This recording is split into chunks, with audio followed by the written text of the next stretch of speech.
Cool. And we are live. Alright, sweet. Are we gonna do a little intro? Or are we just live and that's the? Or We're, should we do it like uh, when they like start drafting or I mean, we're something? live right now, so. Yeah, I know, but I mean like, should we be like here commentators, Finn and I don't know if you have. What do you go by? Are you Jared or Altera? I just go by Jared. All right, Finn and Jared here to commentate League of Legends live to beautiful fans of UNF Esports Club. Yep. Here we have a fearless UNF versus the University of Miami scrimmage. We brought our best team forward, and I believe they brought their best team forward. I know there were some complications before the match. You want to talk about those at all? Do you know what the deal is with those? Yeah, we had a slight change in lineup. They went from their original starting five, which consisted of a different jungler and mid laner.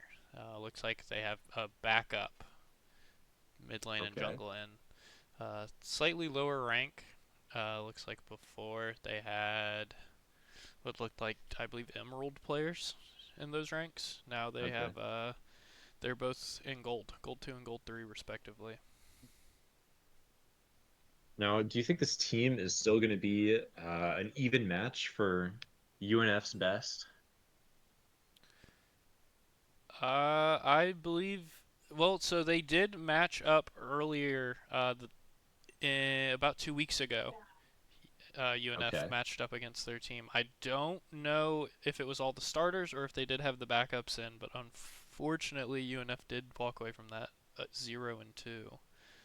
So Okay. hopefully, this week UNF is coming for revenge. They are going to be playing their best game.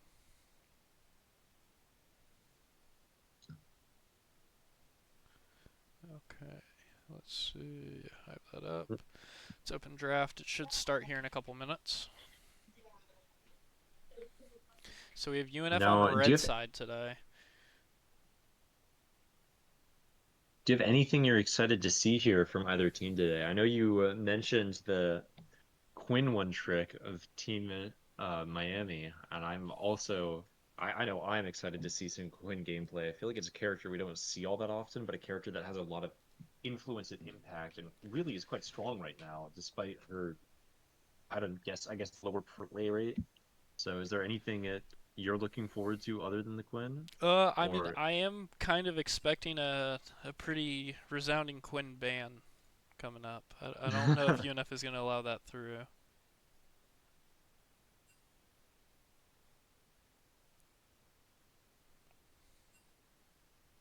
do you have the draft link, or are they going to send it in chat? I have the draft link. It's up on stream. Would you like me to send it to you? I would be overjoyed. I got Through you. the roof, even.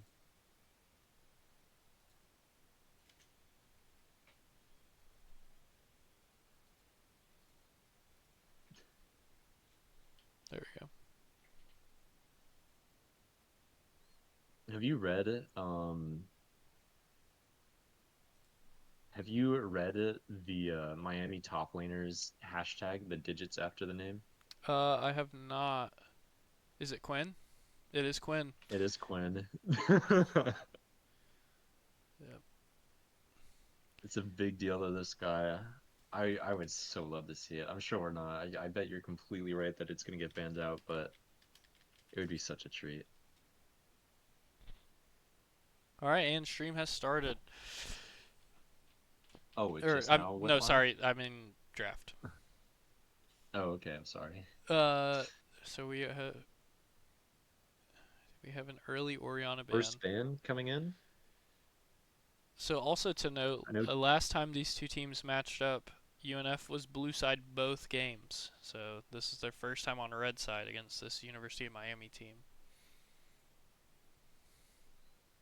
I wonder who we're going to see last picking here for Team UNF. I know they usually try to let either their AC Amber Dragon or their support Oikawa pick. I know It's a little unorthodox, but I'm curious what would happen if they dared to let their top laner last pick around. Yeah, Um, they do you think we're going to be seeing him in the first three or the last two?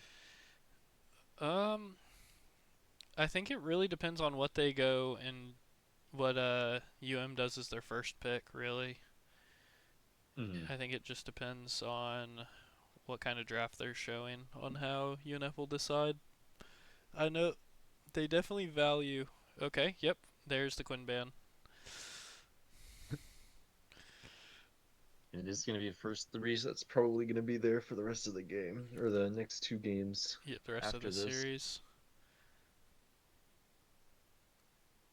Yep, with an early I think it's Unar really ban. interesting that they're getting the Kindred out fast. I guess I wonder if that means they're going to Miami is going to be going for a divier comp. I know Kindred's pretty good into just with her ultimate is pretty solid anti-dive. So I think the Leona too could be I think they're showing a lot of a character that's strong into a respect. divier comp. Yeah, I think they're showing a lot of respect towards Team UNF here, banning out the kind of staples of the champ pools.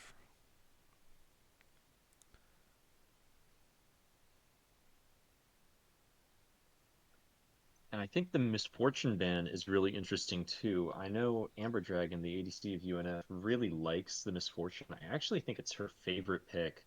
So I think because this is fearless, the Misfortune is more saving the pick for later for Team UNF. They don't want it to get sniped by Miami on the blue side. So Okay. I hope that Okay, early that kind of Renekton a lock. ban doesn't bite them. Wow. Okay. Okay, Very first interesting. first pick Renekton. So I do think they're gonna be letting Nick, their top laner, pretty early in, pick his champion. I don't think they're gonna be giving him last pick.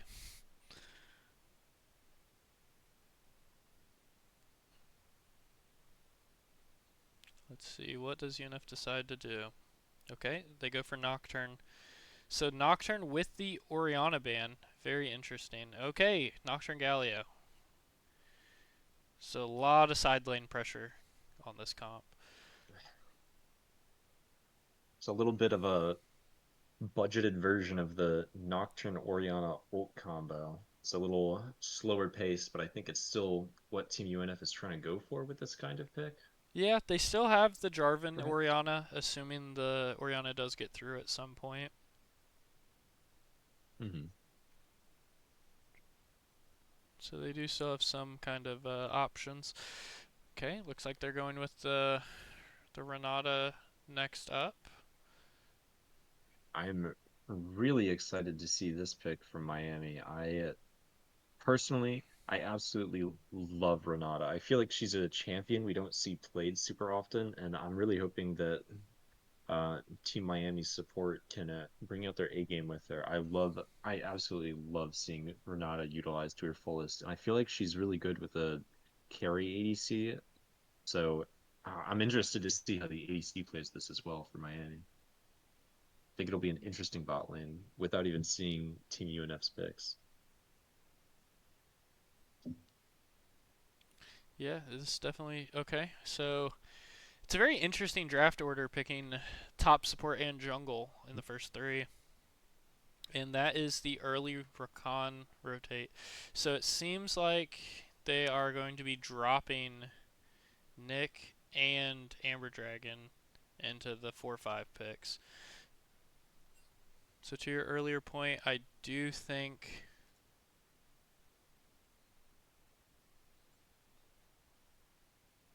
Sorry, it seems like there was a little commotion in the lobby chat.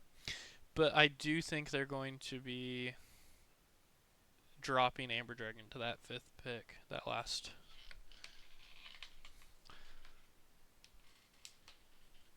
I'm curious if we'll see a Xayah ban come in. I know that So I actually, don't think Amber Dragon is super fond of the Xayah. no. Go on, So sorry. actually, hot off the press, it looks like the Rakan was a mispick. They will be picking Blitzcrank instead. Oh, okay. That makes a bit more sense. I feel like I've definitely seen Oikawa on the Blitzcrank quite a bit more than I've seen him on the Rakan. Yeah, And I the mean, Swingman is also really interesting to me. I feel like that's a character we don't see a lot, and it's nice that they're giving him such respect, I guess.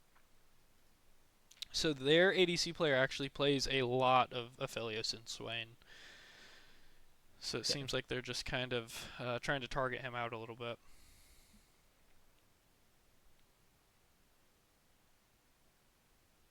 And then I'm not too sure what their mid laner plays outside of Yasuo. So I'm not too sure what we can expect from the University of Miami side of things.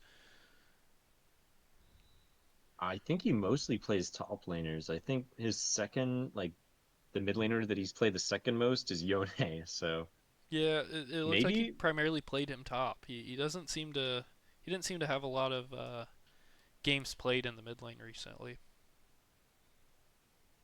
what do you think the chances are that we'll see a sort of top lane character run in the mid lane anytime soon? I mean, it's definitely There's, possible with this kind of lineup. But here we go. We should be finding out momentarily. They are on pick 4 for blue side.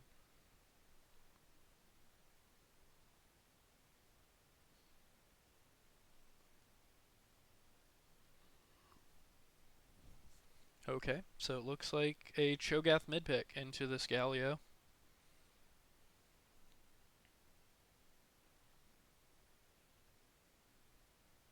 I feel like that's a really strong pick into the Galio. Obviously, Galio is quite good into AP characters over AD characters, and Cho'Gath is a bit of a you can either build him like a tank or an assassin. And I feel like if he's an assassin, the laning might be a bit of a struggle into the Galio. But I feel like both of them are just going to want to sit back and scale a little bit. And I feel like Cho'Gath scales a little bit better than Galio, but we'll just have to see how much presence the Galio has around the map. I know Jack Frost is quite good at the Galio. It's like I've asked him once and he said it's his favorite mid laner. If it's open, he picks it. That's probably why he picked it in the first three so ambitiously, so quickly, just Yep. because they left it open. All right, and it looks like a Seraphine pick to round out UNF's comp. So it looks like a Seraphine Blitzcrank bot lane. How do you feel about that? I know Seraphine has a lot of strength in her.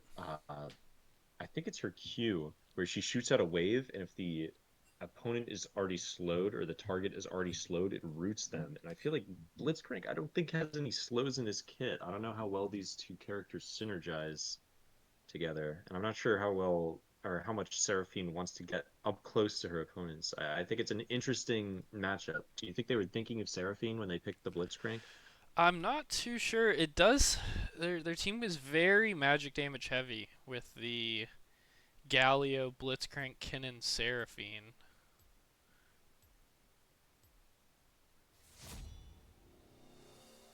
Do you think that Mike Beeston is going to be able to strong arm on the AD front for his team? I think that this Cho'Gath might have been picked with the intent to go for an AP assassin type of thing, which normally that's how I see it done in the mid lane. Assuming this guy is in the mid lane, it could totally be Renekton in mid lane, but I think it's probably Cho mid. Normally, I see him run more AP heavy. Do you think we'll see him go tank heavy because of the 4 AP of Team UNF? So I would I would think, given UNF's team just doesn't have too much to cut through that high health bar that Cho'Gath can get later into the game. They they have a lot of team fight ability with the Seraphine ult paired with like Galio, Nocturne, and Kinnan, but I just worry they might be lacking the damage necessary.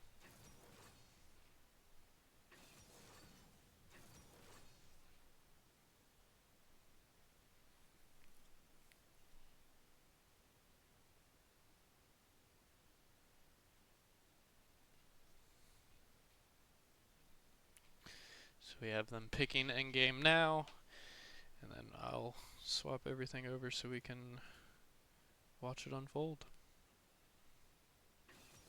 Do you know which of the two schools made this lobby?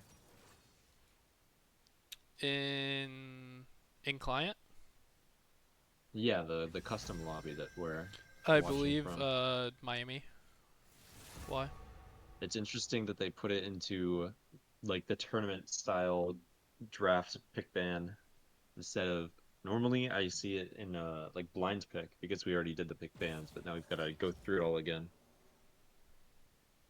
Yeah. I think do you know if they've removed spectator delay yet? I know they talked about that in one of their PvE patches, but I don't know if it made it to the live game or not.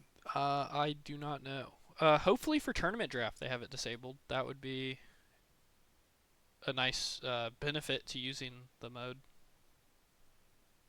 It'd be super fantastic.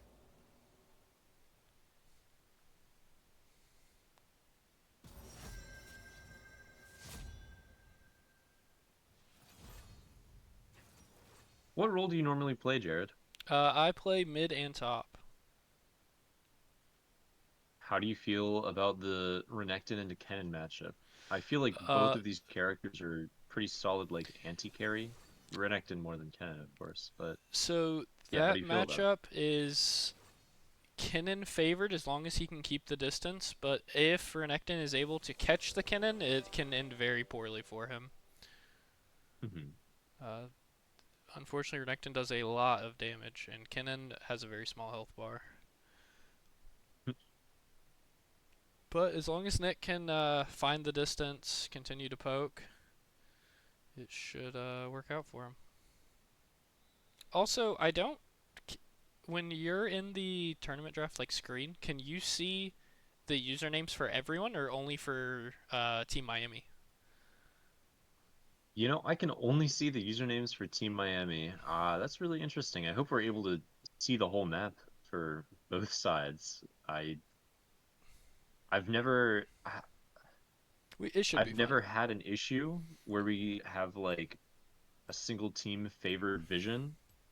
So I doubt we would start having that issue now, but you never know. We'll find out in a moment. Maybe become casters for the University of Miami a little bit here for this next game. That would be a little silly. It does seem like there's a spectator delay. Yeah. Yep. Usually it's only 3 minutes. Not so bad.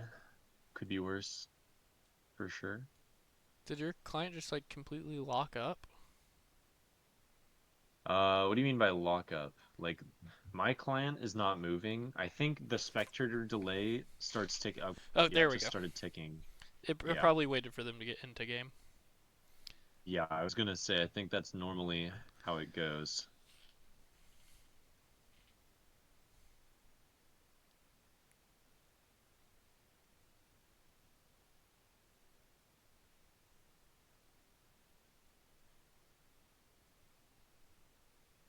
I feel like Team UNF has a really strong, probably even stronger than their opponents, team fight.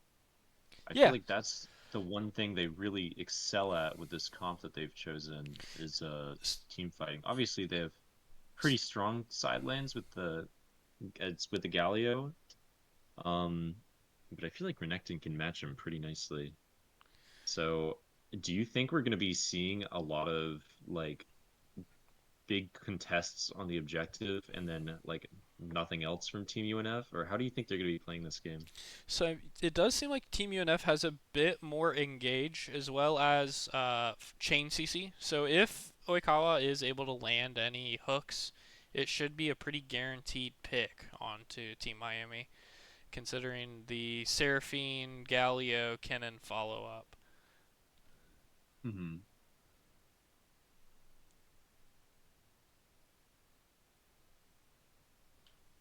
Do you feel like Team Miami has a good enough anti-engage? I feel like they do have a strong amount of anti-engage with Renata, Zaya, and obviously Renekton and Cho'Gath are both pretty chunky characters, more difficult to engage on.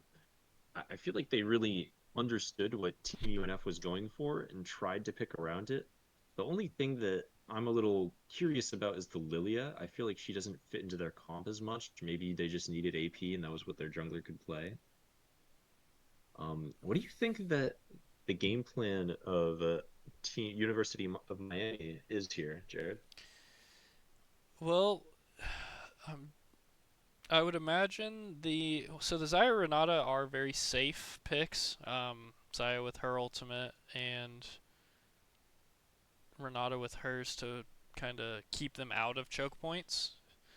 Um, but the Lilia Renekton, they don't seem to have a lot of engage. It doesn't seem like they have a very good way into the fight.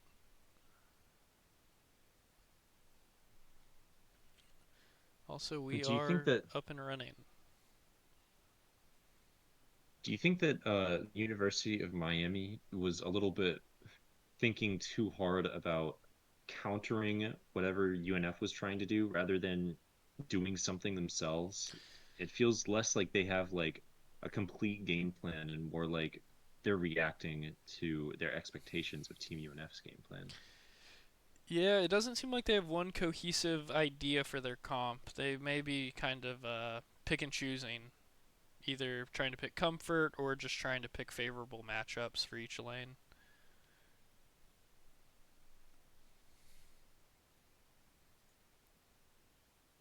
Do you think it'll pay off for them, or I do think you think we're at like? Go on, sorry. so. I think it could pay off for them if they're able to get an early lead and build upon it. But unfortunately, with champions like Renekton, he falls off pretty hard as the game goes on. He Hmm. functions kind of more as just a body to hit as well as the Cho'Gath. So let's see if that front line is too much for Team UNF to deal with and allows that Xayah to just kind of stand in the back line and auto. Because she will have the Renata there to uh, bail her out.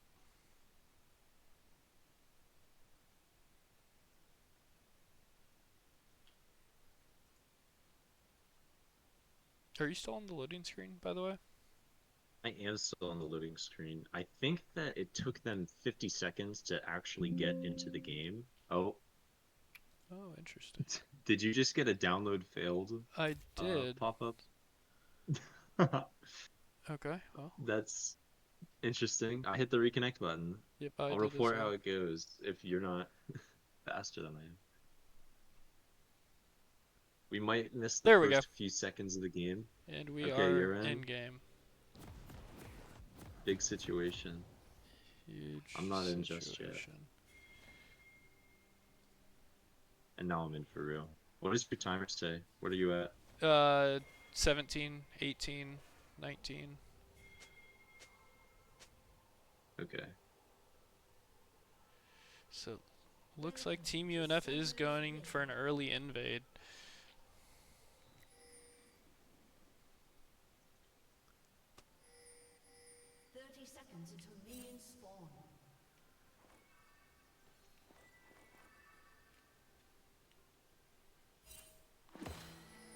Does look like they were spotted on that invade.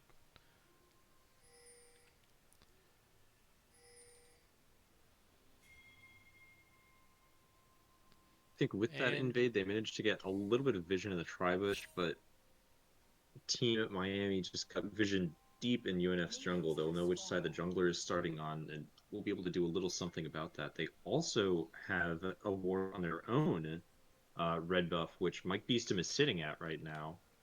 It looks like the junglers will be trading red buffs, but I think that Team Miami might be able to bully Mike Beeston out of the red jungle, or uh oh, looks like maybe the Lilia. we may have a Oh, small interaction here. The Lilia starting the Raptors with Kinnan walking right past. Okay, let's see if he.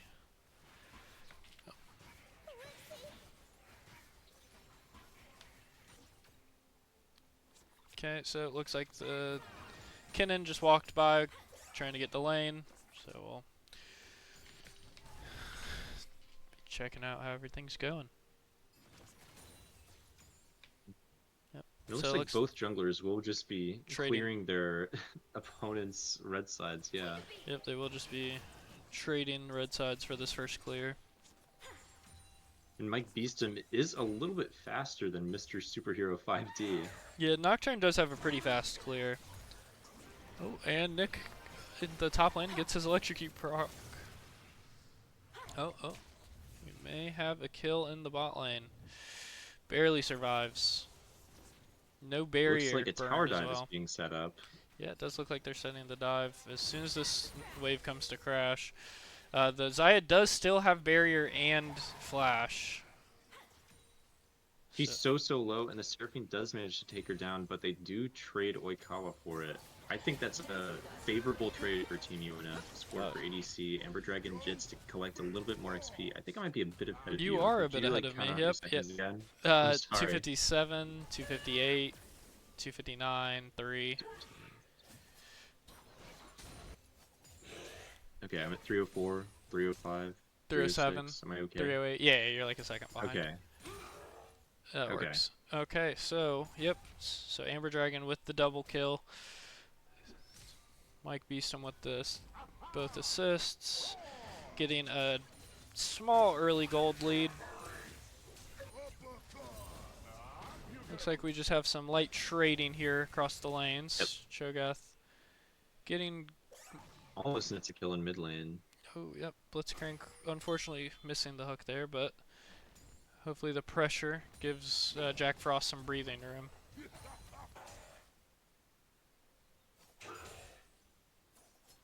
Mike Beeston does get the bot scuttle. Lilia gets the top scuttle at exactly the same time.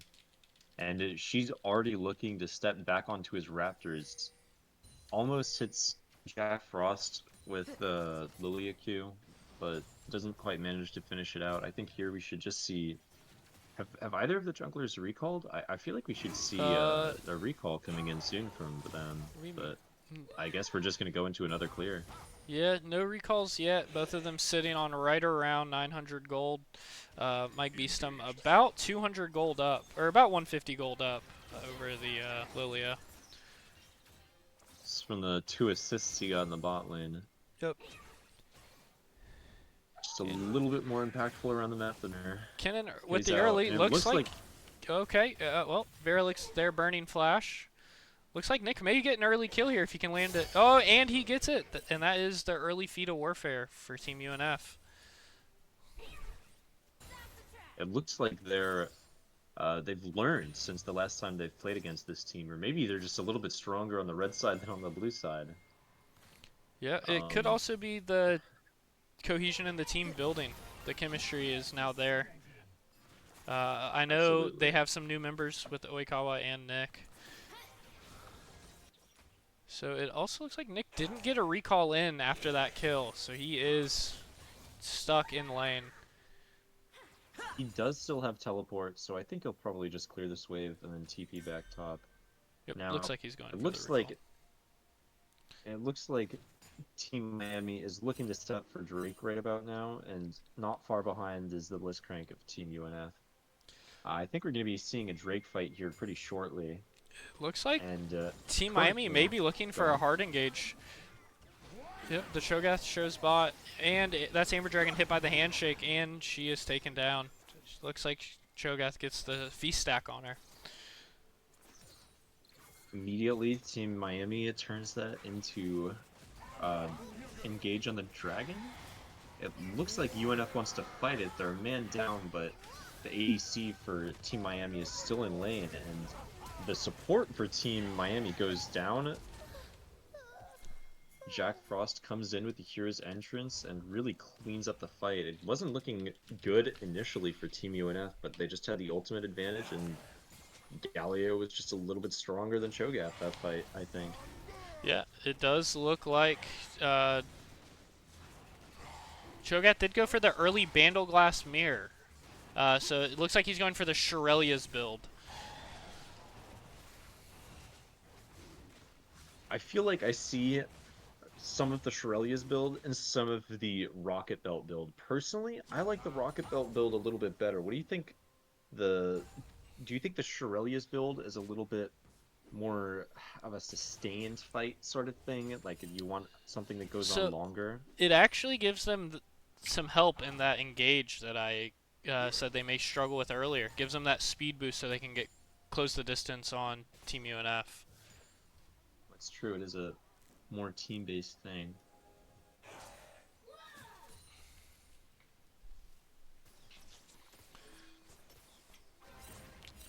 Mike Beeston does get seen on his wolves. Might see Lilia. Probably won't see Lilia look for anything here. Oh, looks like Lilia is Oh, walking never up mind. into the red side jungle, and she's pulling his raptors as he walks over. Mike Beeston does have the level 6 advantage here, as well as Tiamat. That being said, there is a Cho'Gath lurking nearby. I doubt anything will come from it, but Yeah, looks...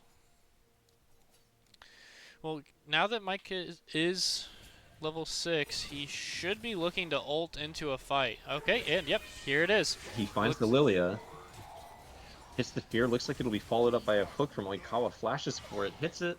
And the jungler for Team Miami is down. It looks like Grubs will be going straight to Team UNF. There's 4 players from them on that Grub fight. I don't think there will be any sort of contest or retake from it, the University of Miami here. No, it does not look like it.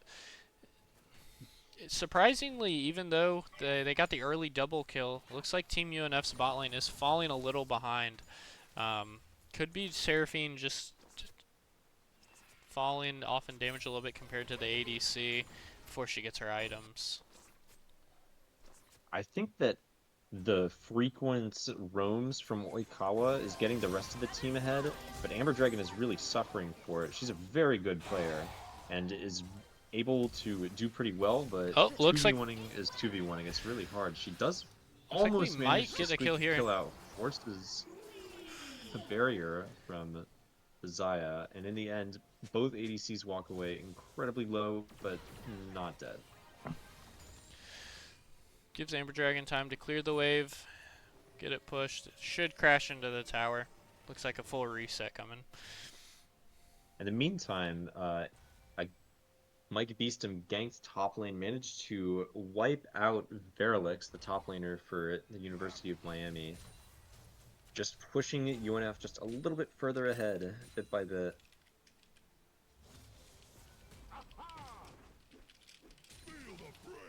Now, at this point in the game, there's a very solid 2,000 gold lead in favor of Team UNF. They've gotten both of the first objectives. I feel like Team Miami scales just a little bit better than them. So it could be that Miami is playing for the late game, but if they get too far behind, I don't think they'll really be able to come back. And No, I think the question is, how far behind is too far behind? yeah, and I think the team fight from Team UNF is quite strong. It looks like this Nocturne is already 1,400 gold up over the Lilia, with the rest of the lanes being pretty closely matched. 700 gold lead to the Kennen, 200 gold lead, 300 gold lead to the Cho'Gath. Almost tied for the ADCs, and about 100 gold lead for Oikawa. Seems like they just moved for a gank on Jack Frost that they decided against. So let's see what Nick does now that they're pathing up towards him. It looks like he's just going to make a clean escape, take a short trade from the Renekton. Actually, almost He commits turns the it into ultimate, something. yeah. But Yeah, it looks like if the Lilia wasn't there, he may have solo killed him once again. I think that leaves Renekton in a pretty terrible spot, and it kind of sucks that Lily is not helping him push the wave. She is giving him the space that he needs to shove it himself, but it looks like he's freezing the wave instead. I feel like that's not a very great choice into a ranged character. I feel like ranged characters want to have the wave shoved towards their opponent's tower just so they can poke them so often and effortlessly without having to worry about the wave as much. And Kennen also has just pretty solid wave clear, able to clean up the wave faster than the Renekton can at least. And It's that not a is the very great wave flash trade from in the top lane Lilia. for the University of Miami. It looks like Oikawa almost lands the hook to catch him out of position, but he has to use the flash to get away. So it looks like Team UNF will be getting the dragon here. I don't think Team Miami can really contest.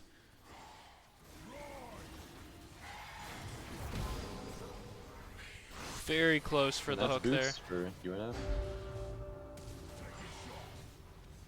Once again, another ult onto the Lilia. She's just a little bit caught out, and the jungler for University of Miami is down.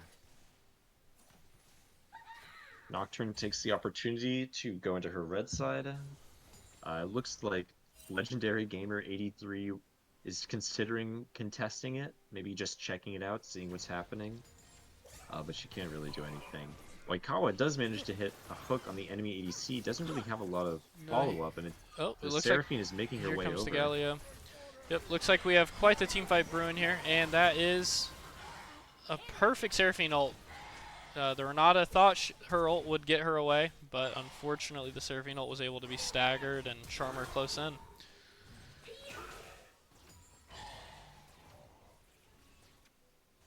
It's quite the fight. Looks like luckily for Team Miami, the wave did not crash in time for them to stop the Renata's back. She was able to get out. But they will get a couple plates here for that.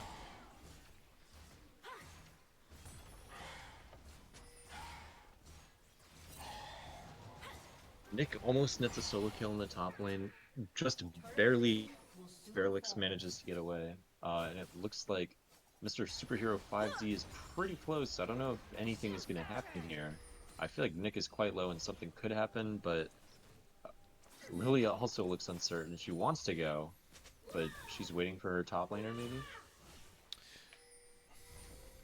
Kennen just uses E, I think, as W. Yeah, the His Kennen E one is on mobility cooldown. ability. Oh, and he flashed. Well, that is the Lil. Looks like he will be picked up and killed there.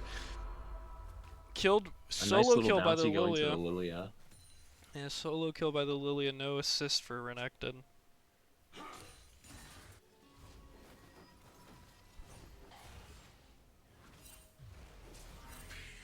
Oh, it looks like Nocturne Michael now will engaging on the be. Renekton. Yeah, Michael will be defending that tower, and it looks like he should be able to catch him and get that kill.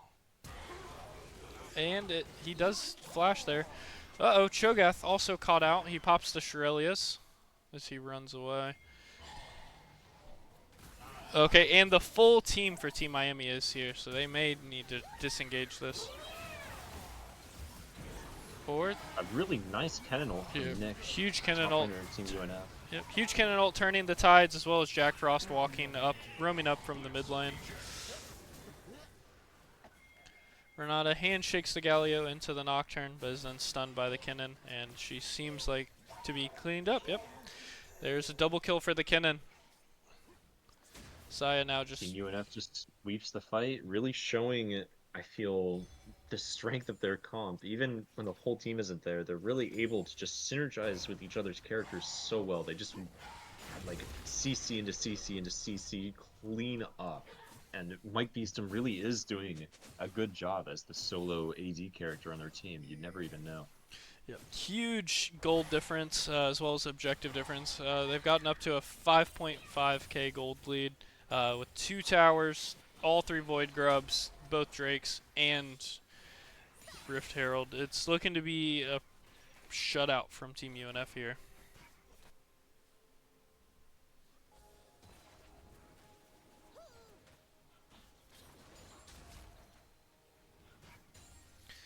We have the bot lanes roamed mid to contest the waves there.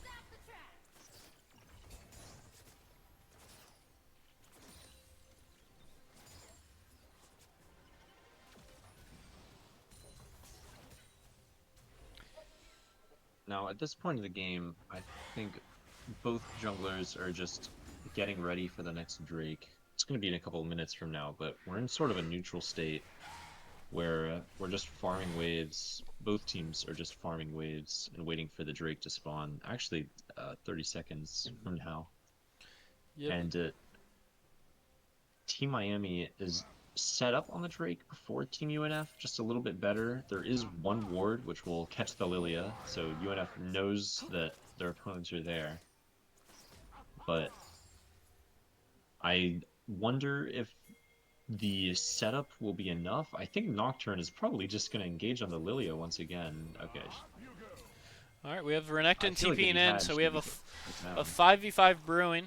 Kennen notes teleport, so he is walking to the fight. It looks like no flashes for the top laner and jungler of Team UNF. Oh, here's the Nocturnal onto the Renekton. And then a big Seraphine ult into Fantastic Galio. Galio ult. Yep. And the Renekton trying to clean up Just the backline just to be cleaned up himself. And Kennen Eaton feasted on by the Cho'Gath, but seems like they are going to be able to clean it up. Oikawa killing the the Xayah. Uh-oh. The Cho'Gath with dragon. a triple kill. Yeah, the I dragon think at this leashing them. point you just want to put the Cho'Gath on the dragon. I think that Team Miami is actually going to take this Drake. Never mind. No, The Cho'Gath walks away. He doesn't feel like fighting it. I guess he's a little scared of the Galio coming in and contesting. Cho'Gath does not have his feast up, so I think that's probably the primary reason why he didn't go for the Drake. I still feel like they could have taken it on their own, though, especially since the Renata was almost back. it is possible, but it was a very risky play with Team UNF still there, as well as teleport on that Galio. But looks like the Team Miami's going to start it right away. We have Kennen ulting in to get an early pick on the Lilia and Renata. Seems like Team Miami is going to have to give that dragon now.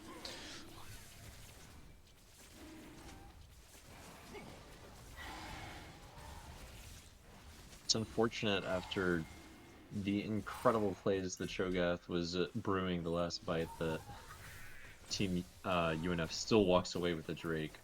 I think the teams are a little bit closer in gold than they were at the start of the last fight, but it's just so far behind. 6,000 now about for Team UNF.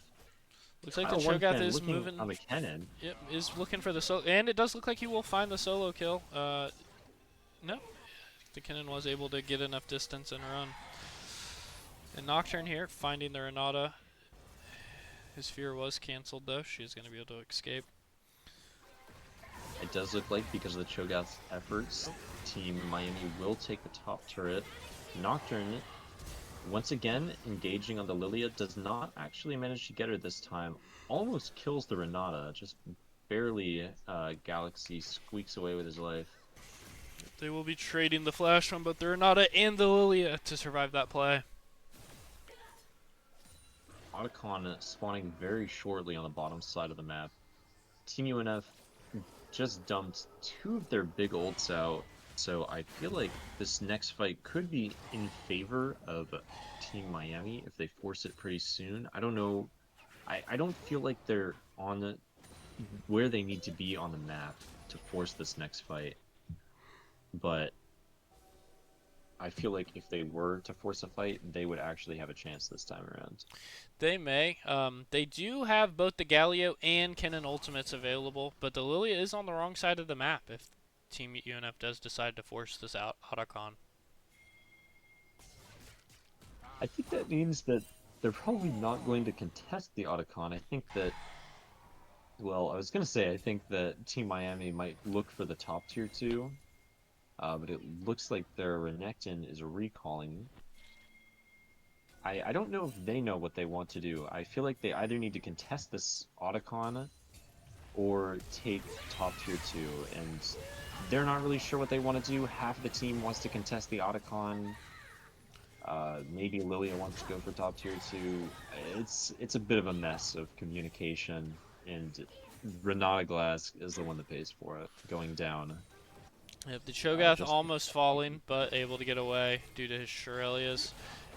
Looks like he's just going to catch the mid wave, push that out, while Team UNF secures the Otacon.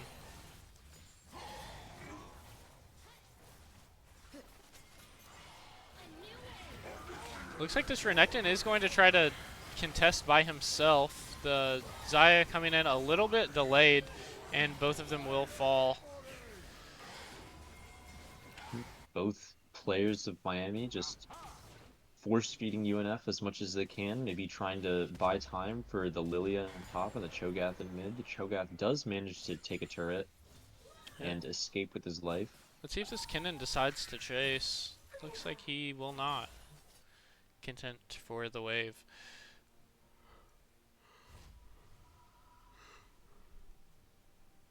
Nocturne once again tearing through Lilia's red jungle. At this point, there's about a 20 CS gap between the two of them. and I am sure it has something to do with the Nocturne's frequent invades. Yeah, this Once again, ulting in onto the Lilia. Lilia R comes out, and Renata Glask is here to help her. there Nocturne is the forced to use Nocturne his Flash. flash to Yeah, escape with his life. this Nocturne is right around 3k gold ahead of the Lilia, so he has a pretty sizable lead, in large part due to these successful team fights for him. He has both Shredbreaker and Experimental Exploit completed.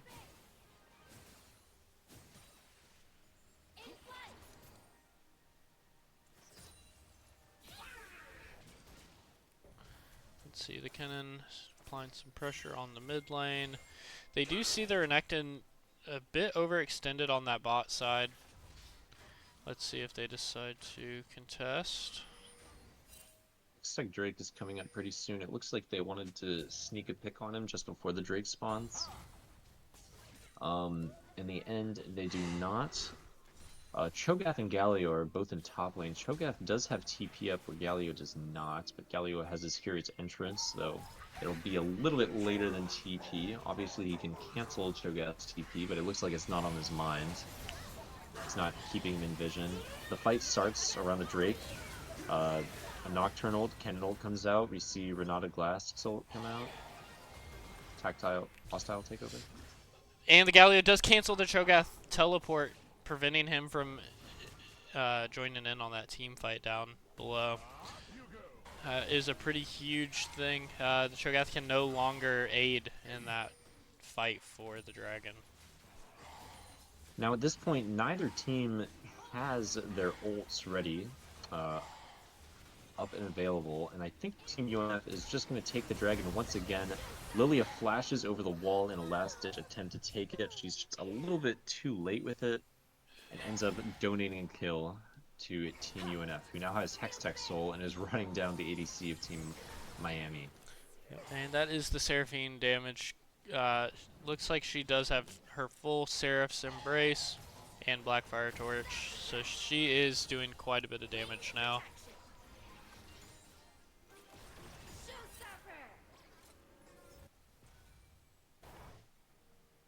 I think at this point, Team UNF is just looking to take the Baron and end the game. Maybe reset into a Baron take, or maybe they're just starting it right now. The Seraphine is resetting, but the rest of the team looks kind of ready to go. And it looks like the University of Miami is aware of Team UNF's plans here. They know what they want to do, and they're ready to contest it. Now, Team UNF is down a few of their members, like walking out of spawn right now. This Galio is to teleporting in. pretty safely. It looks like we are going to get a big engage here. We got all three big team fighting ultimates. Yeah, the team fight of this Team UNF is a bit too strong. And that will be Baron for Team UNF. Exactly as you said. Exactly as you said with the chain CC, just absolutely rolling Team Miami. It feels like there's nothing they can do. Amber Dragon just hits the perfect Seraphine ult every single fight. But at this point, the game's been over for a little bit, but we're about to see the game truly be over. Yeah, Team UNF should use this Baron to start pushing down and taking these Team Miami inhibitors. At this point, Jack Frost does have a completed Dark Seal on that Galio, as well as Leandri's and Bloodletter's Curse, shredding the small amount of magic resist they do have into this magic damage comp.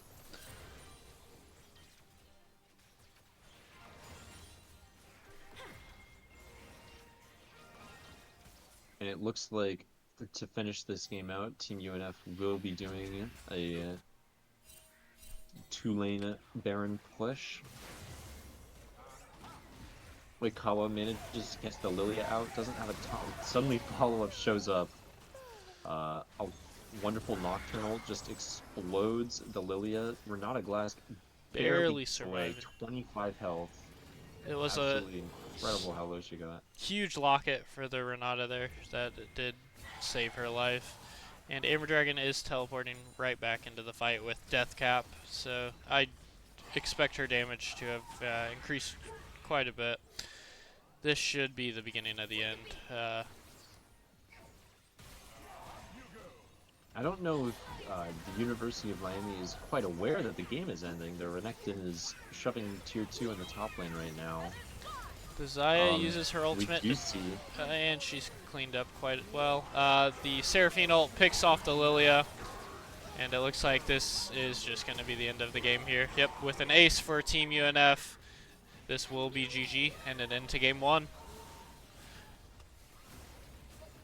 That was a very well played game by Team UNF. I feel like they had a very dominant early game, which they were able to very smoothly snowball. This honestly just an amazing pick of characters from them. This team fights looked so good. I wonder if this game would have gone differently if Kyle One Fan Cho'Gath decided to go for tank instead of um the more assassin build that he was trying out. I wonder if Veralix had picked up a couple more magic res items, uh, if this game would have gone differently. I feel like it wouldn't have. I think Mike Beeston was incredibly dominant on the Nocturne that game. He played that super, super well, just getting his whole team ahead. Yeah, that UNF team was playing perfectly in synergy with each other, chaining the CCs.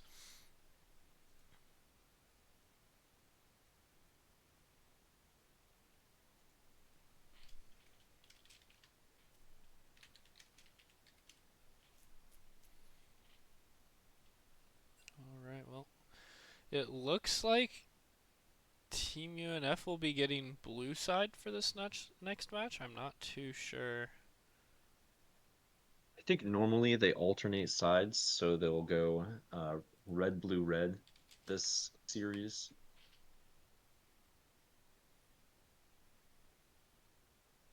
Okay, I wasn't too sure how they decided. I know sometimes And it's now that loser's choice. Now that they're on the blue side, I wonder if we'll be seeing the misfortune pick come out from them. I don't think we'll be seeing it get banned on Team UNF this time, or from Team UNF this time. I wonder if we'll be seeing it get banned from or by at the University of Miami.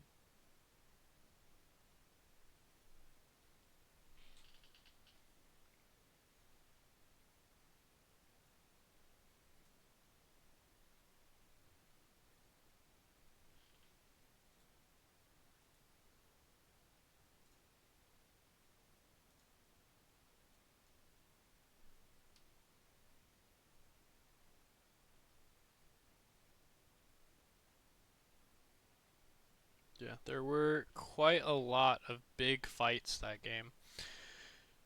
Starting off the game with Amber Dragon getting that dive for the double kill, trading away Oikawa. But really, just consistently, it looked like the synergy for the team was there. Um, Playing with a lot of chemistry into this Miami team.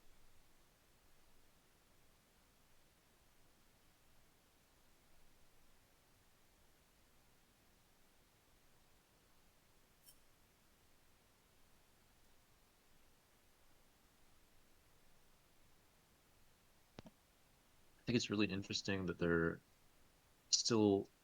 I'm curious. Do you have the lobby on stream right now? I do not. I was not able to get the Well, client to work for the stream. I see. It's a little weird because it's like a little bit smaller. It's not full screened. No, it just Currently, we're wouldn't having use some. the exe. Oh, I see. Currently, we're having some issues with players getting an order. It's supposedly it's a lobby thing. I think once you get in the game, even if they're out of order, you can switch the Yeah, players' icons you can move around it to around. show that they're in order. But it's interesting that they're delaying it so intensely for this reason.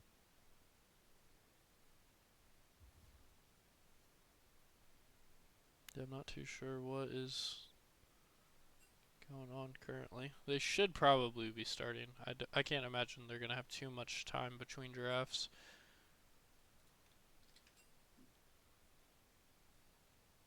Are we are? Uh, yep, big situation. Indeed.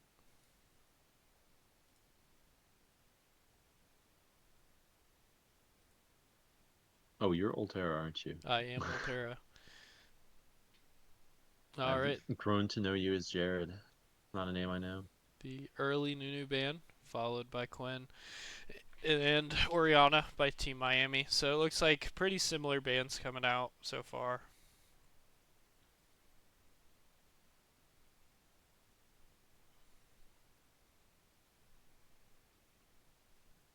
It's interesting that University of Miami is so scared of the Jack Frost Oriana. I feel like having it as your first ban in both games is really, really interesting, especially since I don't know how fond he is of that character. Obviously, she's a very strong character, Uh, but I wonder if it indicates what University of Miami is looking to play she is a in the mid very lane. strong enabler for a lot of engaged champions. So Sejuani, Jarvan, things of that nature. Correct me if I'm wrong, but those are both characters that Mike Beeston plays, yeah? They are. Looks like yep, same band's coming out from University of Miami, and the Ari pick one. Very interesting.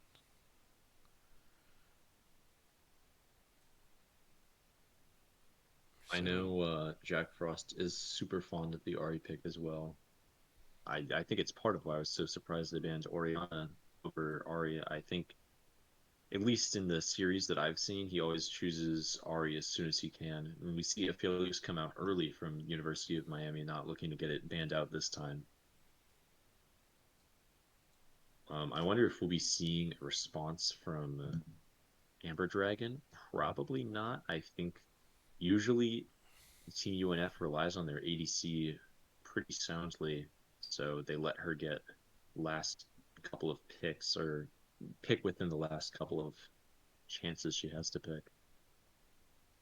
Never mind, that completely, once they see completely. the pick from it isn't quite as bad. So the early Silver Brom pick is not bad at all.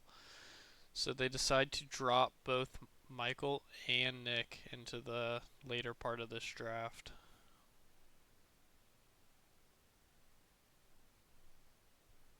So let's see. I would assume University of Miami should pick support here, but I'm not too sure with the way they've been drafting so far tonight. And it is Emilio pick. So we have the mid lane and bot lane for both teams selected so far, both electing to drop their jungle and top laners into the later stages of this draft.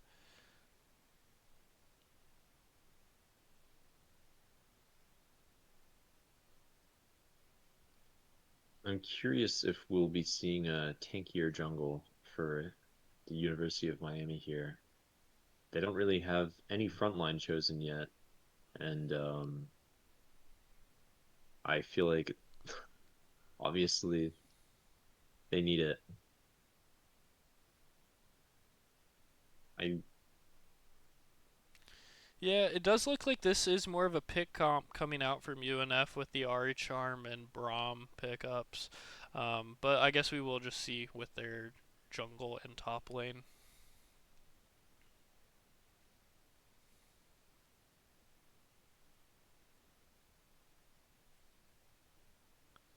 I would imagine they don't go for any large AoEs again due to the Milio, but I'm not too sure. Both Volibear and Nefiri getting banned, heavily respecting Michael in the jungle, picking banning two of his more popular picks. And then Poppy and Mordekaiser getting banned for UNF. So a lot of respect I towards that top laner. don't think it's a mistake at all. I think that Michael is an extremely strong jungler, and I I don't think I've ever seen him play Volibear in scrims. I've heard him swear by that he will never be playing Volibear in scrims. He doesn't think it's a good character for team play, which is super fascinating to me So because I think he's quite good at it, but He is. I believe he finds it more as a like solo queue kind of champ. So Nar from Nick here. I do believe Michael plays both Pantheon and Wukong. I believe those matchups are not terrible. Oh, and switches to Trundle. That could be either or. I believe that is Michael on Trundle though. That way he can ult that Sejuani, stealing some of those tanky stats from that front line.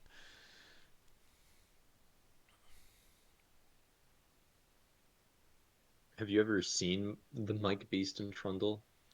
Is that On a frequent occasion, occurrence? I don't believe so. I have seen it in a couple of our in-house games for pugs, but I don't know if he's played it too much in scrims. I don't think I've ever seen it in scrims. I obviously I haven't seen every scrim of Team UNF, but I think this will be exciting to watch. I know Trundle isn't really looked upon as an exciting character, but I think when he's in the jungle role, it forces him to fight a little bit more. And I think it's really interesting watching Trundle fight just because it's something you don't get to see as often. And I really pick coming in here to tie the team together for the University of Miami. Once again, not a very strong team fighting character, but very, very strong in lane. I am thinking that the top laner for University of Miami is just going to try and roll over Nick from UF or UNF and just win the game through just how far ahead she is. We'll see if she can manage to get far enough ahead to do that, but I feel like that's the one and only strategy that they can really look for with a top laner with a pick like Aurelia, Yeah, I'm not too especially sure. compared to the rest of her team. I'm Sorry, not Ron. too sure their team comp will really be able to deal with that Trundle pick. They have a lot of very strong team fight here with the Gnar and Braum ultimates, as well as the Sivir AoE damage. Um, they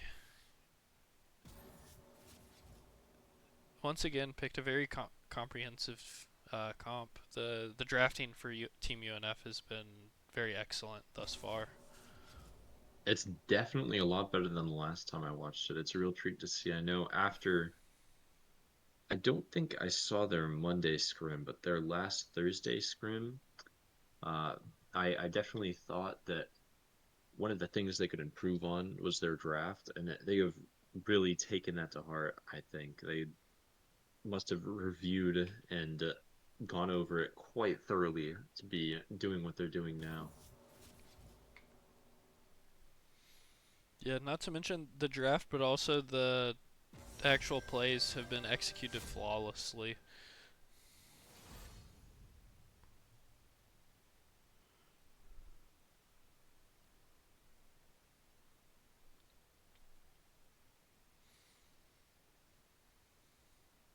I think as long as Team UNF can avoid this Aphelios getting too far ahead, as well as the Irelia damage, they stand a very strong chance to put this game away.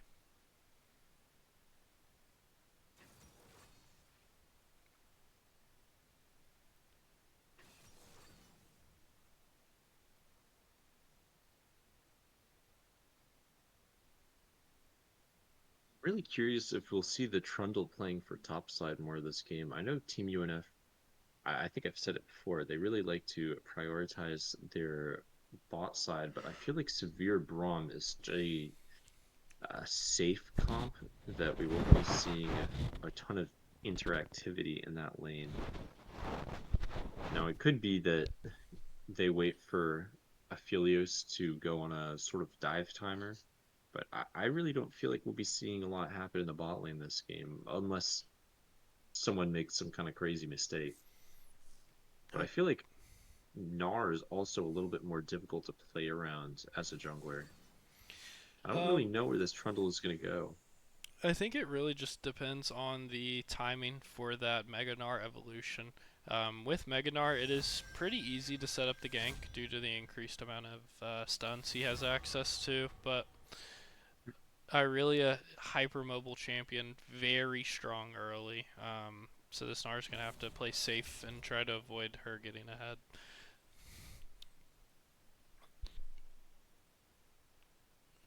But I will actually be right back while they wrap this draft up in game and we get that spectator delay started. I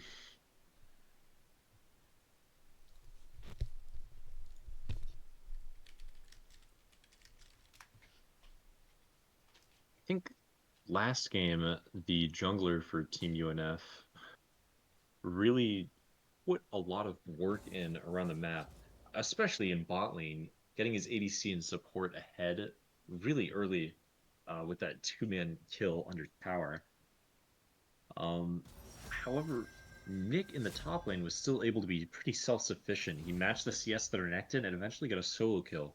So I do think that Team UNF has the ability to win their lanes on their own based off of that last game. And I'm excited to see how the Trundle impacts the map. Obviously, super strange character, a bit more thoughtless than we normally see. It takes a lot more effort to play because of that in an effective manner. Aurelia as well is more of a split push type character, which we don't see as much in competitive play. But Alright, sorry I about that. wonder, welcome back. No worries. 30 seconds away from getting put on the loading screen. I'm curious, once we get to that loading screen, whether we'll see either team try any cheeky invades. Obviously, we don't have any hook champs, but I have seen UNF try invade after invade, Well, level and 1 Braum Braum is has a stun on his very Q. strong, yeah. It and the team University of Miami does not have much level 1 to fight back with. I believe the Sejuani what does Sejuani typically start? Her E? Does she typically start that? If so, they may have a slight CC to return, but the Braum applying it to everyone, the RE doing AoE damage. It could definitely be an interesting level 1 fight.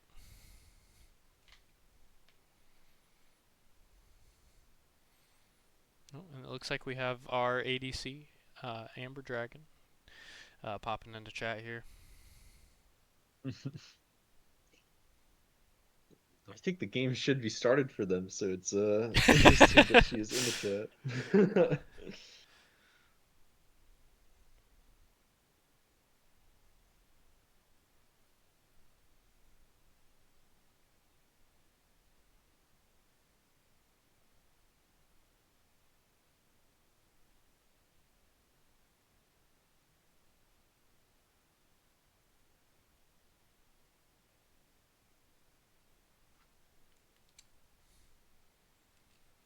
Now, Nar versus Aurelia. Who are you favoring here?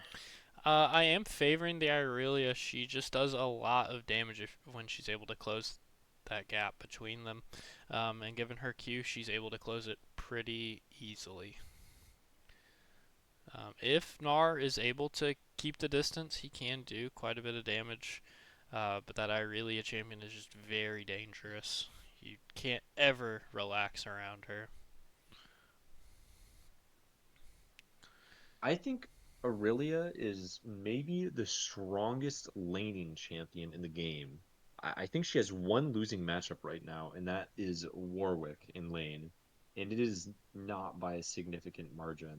If you check out her stats, She's at least. definitely very strong. I She don't know how she great she loses is games, into. but she doesn't lose lanes.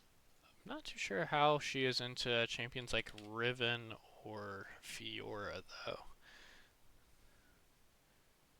Yeah, it seems like Riven is very strong in Tyrelia.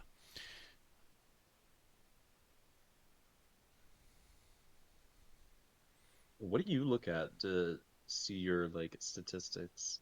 I looked at u.gg, but I also look at Do you LoL look at all ranks or Analytics, Emerald Plus? Or Emerald Plus. where do you look? Hmm. Oh, we're getting into the part where we get into the game. This is big. This is very, very big. We get to see all the champion splash art. T1 Gnar. Skin just came out. It's a nice cop. Very And nice. we see Crime the City basic Brawn. Sejuani, basic Aphelios. Kinda lame that these two players don't have skins, but it's okay. I'm sure they're just barely scraping by with what they have. It's true. I Team think UNF is all 5 skins. very decked out, very posh team. And we are in game. No crashes on this one, folks. Oh, and let me switch over to the stream. Luckily, the game did not start.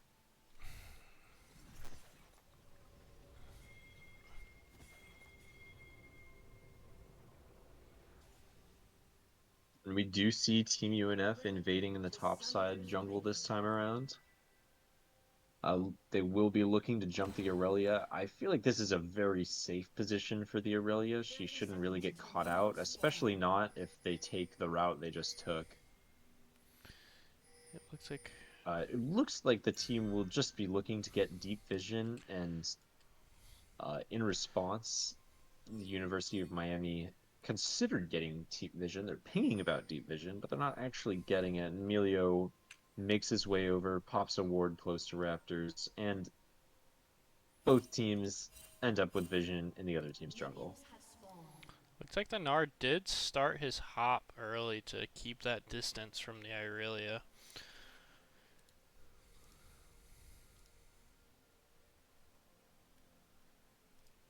Let's reorganize this very quickly.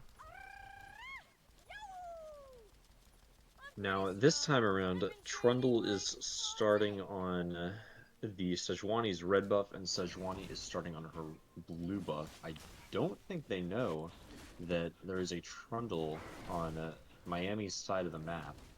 So this game will be super in favor of Mike Beeston in the jungle. Yeah, if that It's a Sejuani, really strong start. if that Sejuani doesn't realize that she has her top lane taken, she could fall quite behind. The Victor did ward the Raptors, so he will know if Michael does walk down, but if he doesn't, he could just leave and leave the Sejuani quite behind. Let's see, he does walk down and start the Raptors, so they do find out a little bit too late. The Victor walking over, but looks like it might. Aurelia is walking over too. It's gonna be a three-man on Mike Beeston in the jungle. It looks like he's gonna get away Uh-oh. scot-free, and maybe Jack Frost is the one to Jack suffer for it. Frost He does get does get stunned picked and out. Yeah. taken down by Aurelia.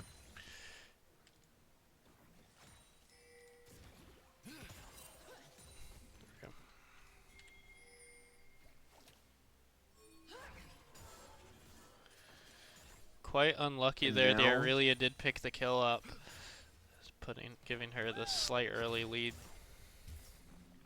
Sejuani is now in the Trundle's red jungle after clearing her blue jungle, and the Trundle is clearing his blue. So it looks like just Both a junglers swap almost from. handshaking to split the map. Yeah. The Aurelia gets an early back off, uses her teleport to return to lane. She has both a longsword and boots to give her the advantage over the Gnar. Now, the wave is in a worse state for her, and she has a level disadvantage. So the Gnar, despite the items, is a little bit stronger than her. Yeah, the Gnar is in Mega Especially currently. after this early trade, this quick trade. Looks like they may be trying to set up a dive towards the spot lane if the Sejuani decides to hang around, but she might be looking for the scuttle crab. Looks like both teams, both junglers grabbing opposite scuttles. And all the lanes just kind of content to stand back, farm, and poke each other a little bit here.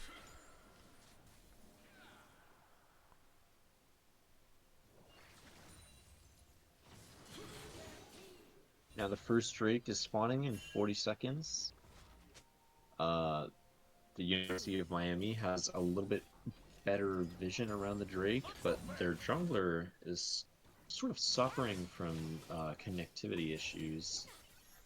She's pinged her ping over 400 ms, which is a little unfortunate. Hopefully it doesn't keep up like that before the Drake.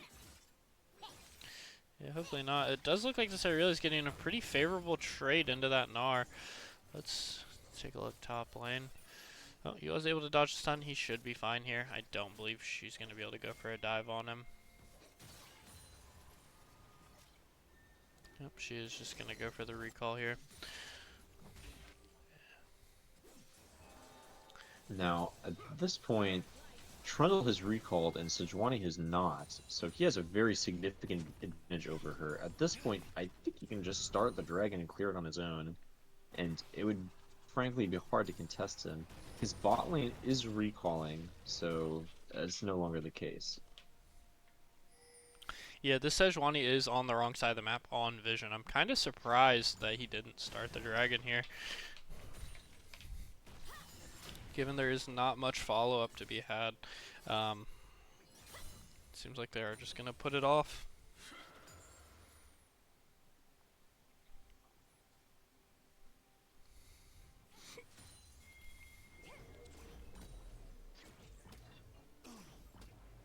Six minutes into the game, the Sejuani still has not recalled.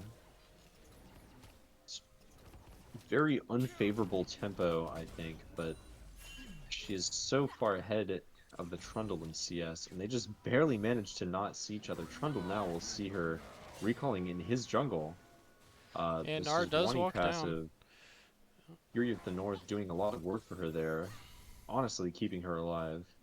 Sejuani passive, of course, doesn't allow her to be slowed at the beginning of a combat. Yeah, the Ari Jack Frost was also positioning upwards. They're ready if a fight were to have broken out.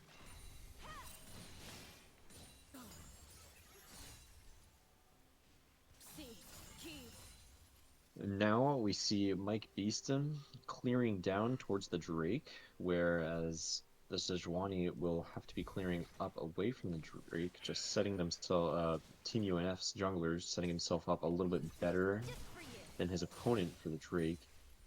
And here we see Sejuani forego the jungle in favor of getting vision around the Drake, which is a decision I kind of actually like. Her tempo is just in a terrible, terrible place right now, but Yeah, she you will. know, at least she'll know what the Trundle's up to a little bit better. They do decide to commit to the dragon here. Let's see, will Team UNF rotate to contest, or will they give this first Drake up?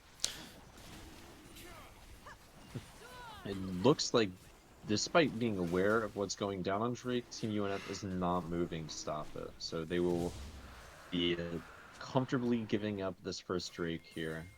And there is about 1,000 gold lead for Team Miami at this point. Just split among their members.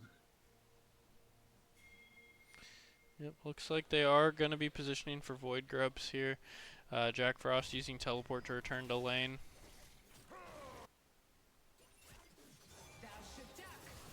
And it doesn't look like there will be any contest from the red team on these Void Grubs. If they even know that they're going down right now, there is no vision on the Grubs for Team Miami. Yeah, they may have missed And it. It looks like this Trundle has not recalled since his original back, picking up that sheen. But I assume he's going to recall shortly after taking these grubs. He has piled up another 1,100 gold.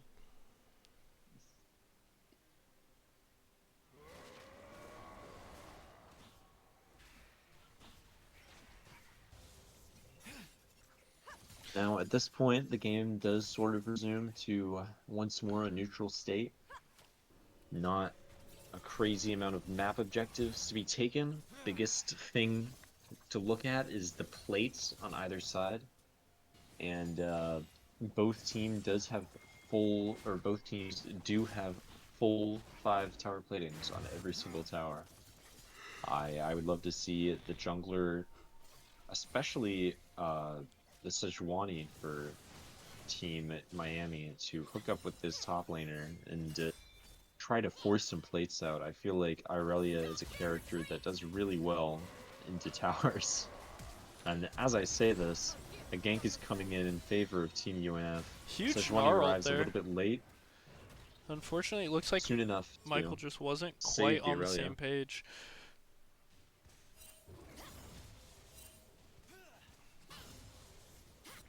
But great fight from the top lane there, blowing the Aurelia's ult and flash, as well as Sejuani ult just to save her life. The Trundle does manage to hold on to the subjugate. And now we see Sejuani in, frankly, not a very fortunate position. It doesn't look like Mike Beeston really wants to go in on her. She is a level up, and she has red buff. But now that Jack Frost is here, they're looking for an engage. Oh, The and they do land Sejuani the charm. passive doing so much for her. We see a flash from the Miami's jungler, and she does end up going down to the mid laner for Team UNF here. Both Trundle and Ara use their ultimates for this, but they should be back in time for the next Drake. Yeah, we do have quite about 2 minutes beforehand, so more than enough time for those ultimates to kind of recharge. I am surprised the Trundle's still not backing. Probably just trying to clear the rest of that camp, keep that tempo up. But he is starting to fall behind on his items now that Sejuani did die and return to base.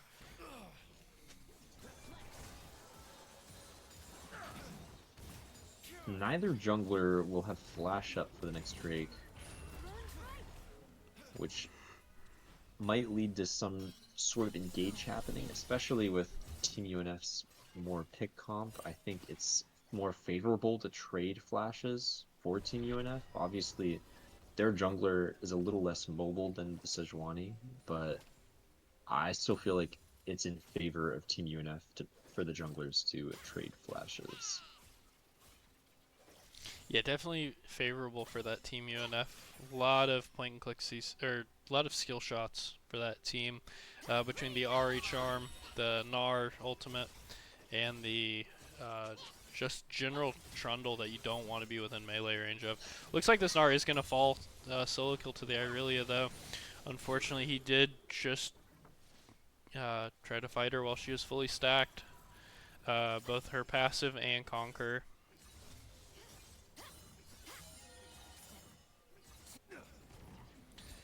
Like I said, very dangerous champion. Now she is up 2-0. Quite a sum of gold she's sitting on as well. But with these plates, she may be able to afford the Blade of the Rune King.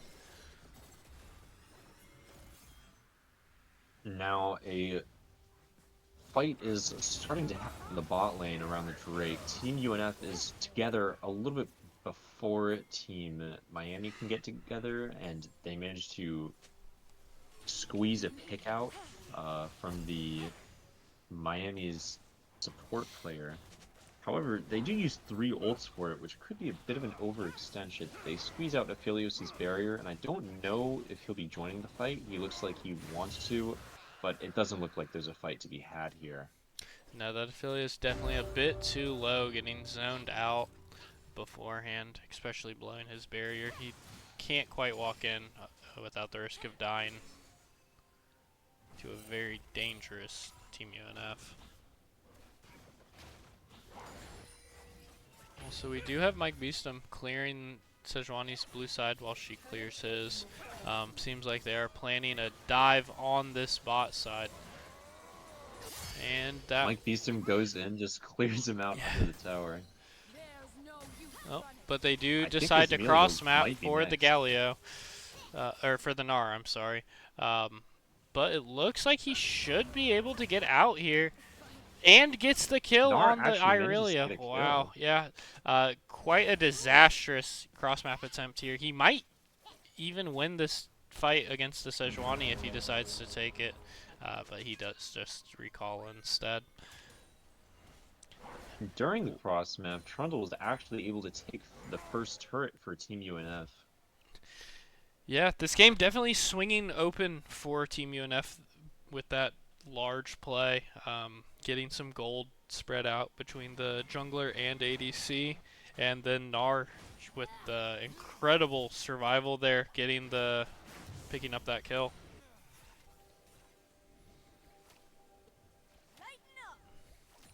Now, at this point, it does look like Verilix, the Aurelia top laner for Team Miami, is getting a little bit antsy about how slowly she's sort of getting her lead. And she's now getting ganked by the jungler of Team UNF. She just pulls her flash out, doesn't want to take any chip damage right before the Rift Herald, but I think getting her flash out for essentially nothing from Team UNF is a very favorable trade. Team Miami is in a position to contest the Rift Herald. They might be getting together a little bit slow. There's one more member for them available than for Team UNF, but they're just too slow to get to the Rift Herald, and it ends up being a bit of a waste of their time. Aurelia didn't even leave her lane. Yeah, not yet another objective falls for that Team UNF.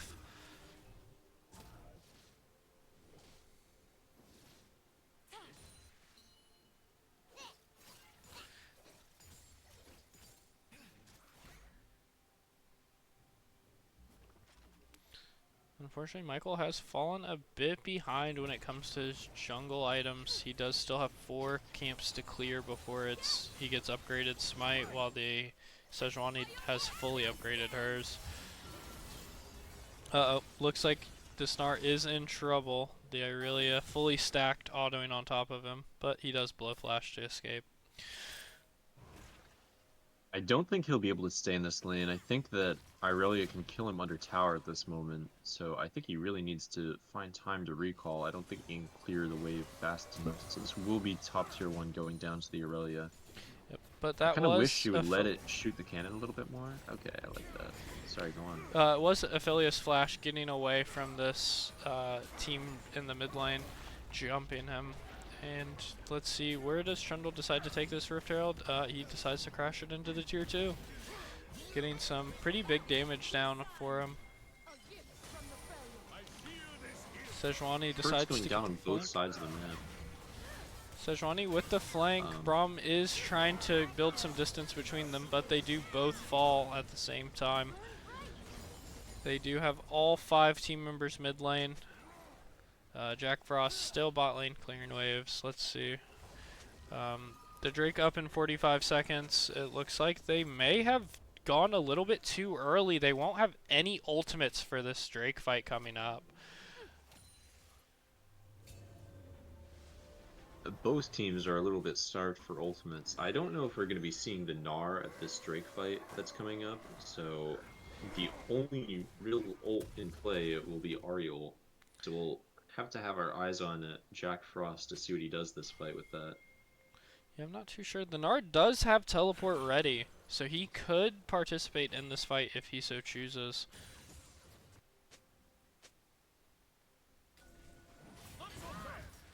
The Braum getting caught out a little bit, but the Sejuani may have just doomed herself. Okay, she is forced to blow flash there to get away. Trundle absorbs quite a bit of damage, but that Aphelios is pretty poked out. He may have to recall here. And Team UNF does just start the dragon.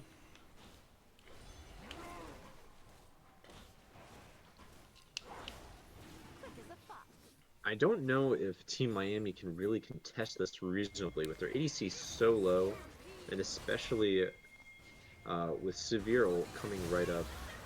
The Sejuani does Wow, steal the absolutely dragon. amazing steal from Very Sejuani. unfortunate. The Gnar does teleport Really, in it's with in. Mega, but it may be too late. He is alone fighting this 4-man backline while the Irelia just cleans his up. Severe barely manages to escape the Aurelia, and looks like all 3 members of Team UNF have the ability to survive this if they just keep walking back. This tier 1 is probably not going to last. And Jack Frost, so fat and greedy, almost gets a kill on the Melio. Or Yeah, really nice play from him to look narrowly for. dodging the Sejuani ult there. Almost certainly spelling his doom if it would have landed.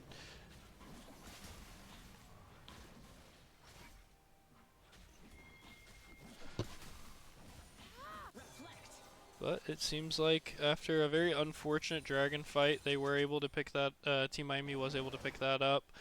Team UNF will just be farming for the next couple minutes while they wait for the next objective, which will be Otacon here in about 15 seconds. On the top side of the map, we already see Melio from Team Miami setting up vision around the objective. It looks like they want to go for it pretty soon. And it looks like Team UNF is aware of that. They already have 3 members available to defend the Otacon, with their ADC following shortly behind. The victor of Team Miami is not in a really great position right now. It looks like he might be getting caught out by Mike Beeston.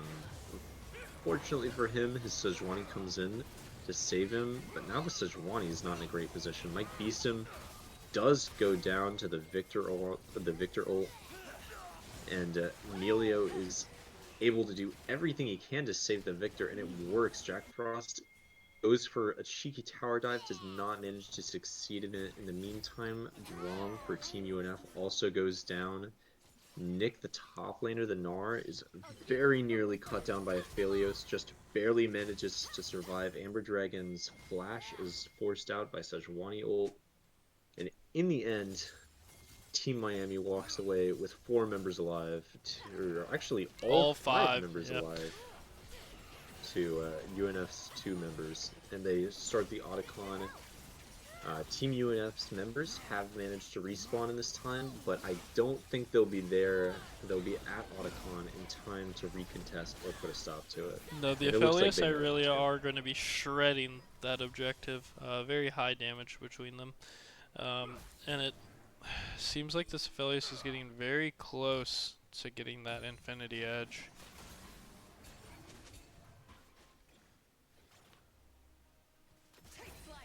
Now, at this point of the game, I would absolutely favor Team Miami. I don't often see, once the Otacon is taken, I feel like I don't often see any sort of reversal. Um, Obviously, Team UNF does have the, what are they called? The Triumphant Boots, the Feats of Strength. So there is a bit of a balance between the more permanent buffs given throughout the match. But we have 2 Drakes on the side of Miami, and I think their next Drake is going to be spawning very shortly. I'm a little worried for how Team UNF plans to win this. So far, the past couple of fights, we've seen Mike Beeston on the Trundle sort of aping in on the front line, not in a bad way, just in a very almost shocking way, and he just gets bursted down and isn't able to achieve, I think, what he's looking for. It does seem like he will need a little bit of durability added on if he does wish to continue engaging as he was. And that does Now we looks like see Jack Jack Frost may Frost have been. getting caught out. He barely manages to survive and almost turn it around on the Sejuani. The Sejuani barely manages to get out thanks to the efforts of Emilio.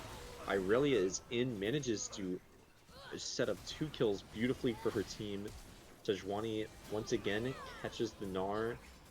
Legendary Gaming 83 on the Aphelios flashes in, does not manage to get a kill for his efforts, but this Drake is absolutely going to be the property of Team Miami. Yeah, Team At Miami this will be point, picking all this up. 3 members of Team UNF retreating with their tails between their legs. The Yep. map state is also looking quite good for Team Miami, with 2 out of the 3 lanes pushed out and the top lane pushing out on its own at the moment. We will be Unfortunately, seeing Baron up in 1 minute. to, Sorry, go on. no, I was just saying. Unfortunately, it does look like this game is starting to be pull away in favor of this Miami team. They are starting to secure a lot of objectives, and the gold lead is climbing. but it is definitely isn't all lost yet. As this UNF team gets more gold, they may be able to turn it around in fights with favorable engage. And Emilio for Team Miami gets a little bit caught out. Jack Frost gets a great follow-up on the Trundles engage. And now Legendary Gaming 83 on the Aphelios is in a bit of trouble. He's getting jumped by almost the entire Team UNF.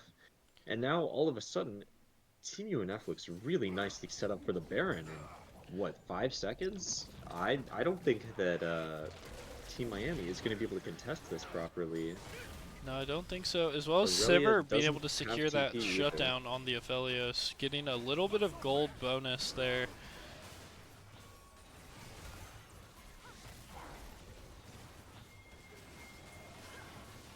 Oh, a wonderful charm hit on the Victor, followed up by a very fantastic pummel. Both members of Team Miami focus their efforts on the Braum, manages to wipe him out. Then the Sejuani gets a kill on the Ari, and then another kill on the Severe. The Victor is just absolutely tearing through Team UNF with those wide berth AoE attacks. Really amazing play from Kyle One Fan there. And also, honestly, Dexter Morgan, both of them played that 2v4 absolutely fantastically. And I think after witnessing that, there's just no way Team UNF can win this game. There is gotta be a tough blow on morale after that. Yeah, after the 2v4 there, I don't see any paths to victory, unfortunately. Um, Seems like with the Baron, they'll begin sieging, taking this tier 2 top. At this point, it's almost a 10k gold lead in favor of Team Miami. Uh, Maybe it really is a blue side curse for Team UNF. Honestly, maybe next game once they're on the red side, you'll see them turn around. I still have faith in them to make these last few minutes a tough fight for Miami, but I don't see UNF winning this game. No, hopefully they will be able to go next and draft another team that gives this Miami team some real trouble. And the Irelia was able to pick up the Hull Breaker, so she is quite a threat to these side lane towers. Taking yet another tier 2, especially with Baron buff. Uh, their Team Miami is now focusing their efforts a little bit more on the mid tier 2. Victor forced to use his ult in the top lane. Jack Frost escapes, but Oh, jeez. falls straight into the clutches of Sejuani of Team Miami. Yeah, and Nick does get caught out while trying to walk up, and Aphelios does get the kill there, and then he flashes under the tier 3, killing Amber Dragon. A very unfortunate game that seems to be wrapping in its final conclusion. Uh, should be wrapping up pretty quickly here.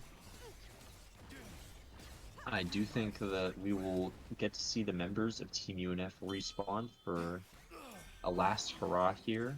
I think Mike Beeston might be able to hold the single mid wave coming in off, but wow, I was absolutely incorrect. Yeah, no, unfortunately there is a Unfortunately, lot of pressure there between the Irelia with Hullbreaker and the Aphelios Victor auto-attacking. a very, very well played game there by Team Miami. I do think that Team UNF did have the opportunity to turn that game around. They had a couple of fights. I think they actually won. It wasn't just close fights. They won fights there. So I really appreciate seeing that from them. I feel like that wasn't something we saw the last time against in a losing position against this team. So it is market improvement. It makes me happy to see.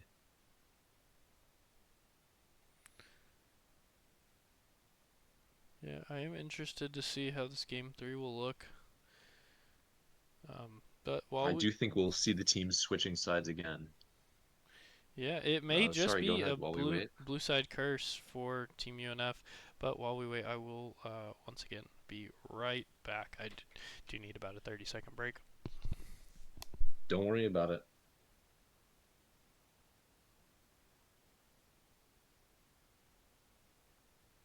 Now, as this is a fearless draft, we've exhausted quite a few characters from the cast. Um, I know the top laner for UNF is very flexible, can play just about anything in that lane. I feel like the characters that we see Oikawa play are a little bit more scarce. I'm curious if we'll see him on an Enchanter support this game.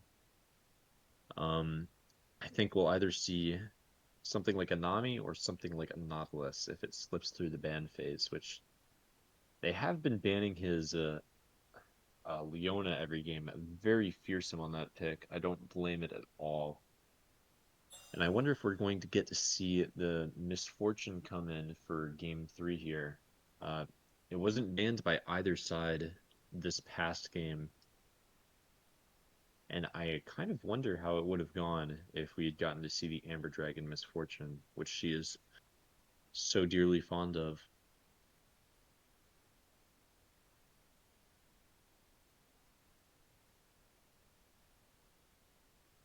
I don't think last game the Aurelia had as much impact as I thought she would. Obviously, she was a monster, super difficult to deal with for Team UNF, but she didn't show up to very many fights, which it's an Aurelia, so you can expect as much. But I thought it'd be a little more frequent uh, in this more competitive team play. When she did show up, she was a very strong frontliner. It was really hard for Team UNF to find the damage to kill her, but she didn't do as much as I thought she would, which is kind of nice to see.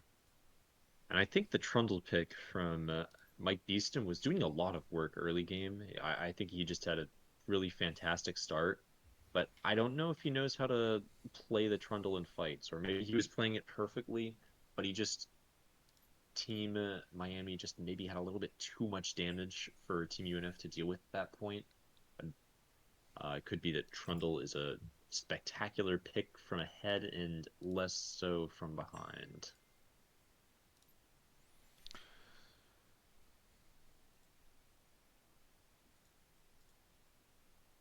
Um, if you are back, my dear I co-caster, I cannot I hear you. am I'm back. sorry. I have returned.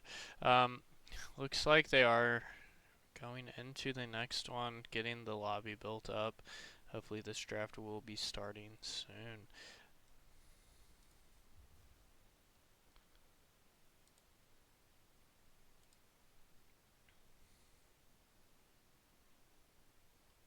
Do you have anything you're expecting to see here out of either team? Obviously, we've been rolling with the same bands every game, so we're not going to be seeing any of those exciting characters. But it should give us a bit of insight into what we can expect the teams to play. Yeah, I Do you think it'll be something more comprehensive and team-like from Team Miami, or do you think we're going to see more comfort picks locked in? I don't see them changing up the draft strategy, especially after it worked in game two. I am interested to see because it does look like the most of their players have gone through their largest comfort picks. Hmm. So I'm not too sure what this game three is going to look like, especially with those bans coming by. Looks like someone joined the lobby. I don't know if Team Miami has a substitute or if it was a random person. I believe it's a substitute based off of how familiarly Galaxy is talking to him. Um, I know there was a remake necessary for the lobbies, but I don't know the reason for the remake. It could be that they were getting a new player in for Team Miami, I believe the lobby just and bugged and closed out, and Michael decided to host it instead. They did swap it I over to see. blind pick instead of tournament draft, so that should go a little bit quicker.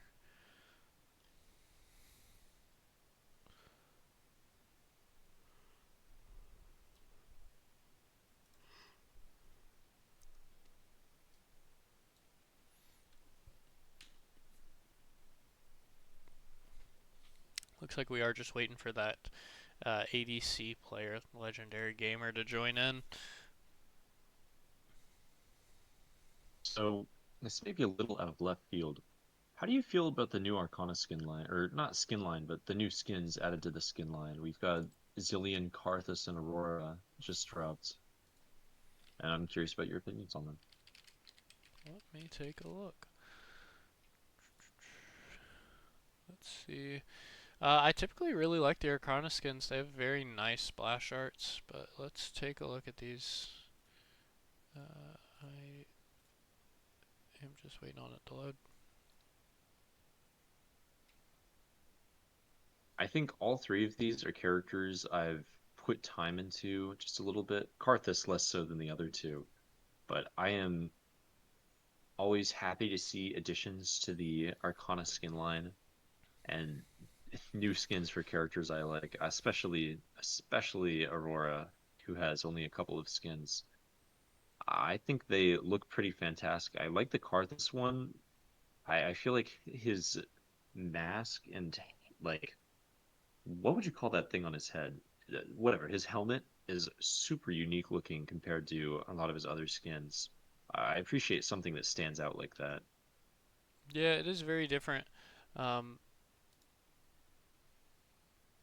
can definitely. I really like the Zillion one. Very. They're all very interesting. I like the color scheme as well as the just general theme. Two of our players.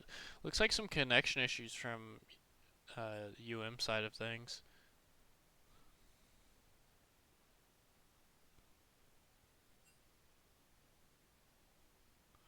And it does look like we have a Currently, surprise replacement for Team UM. currently, Team UM is still down a player. There is one empty slot, and uh, because all their other players had connection issues, I imagine they're scrambling to find a replacement for it right now. Yeah, it I don't know how long that'll take. looks like they are going to be having two replacements that were not on the original OP.GG list. So they are going to be surprise appearances.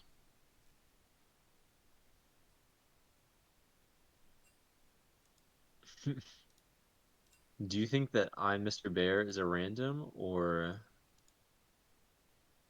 do you think that he is one of the new substitutes? He's I very high level. This is someone who's played the game a bit. I do believe he is one of the substitutes.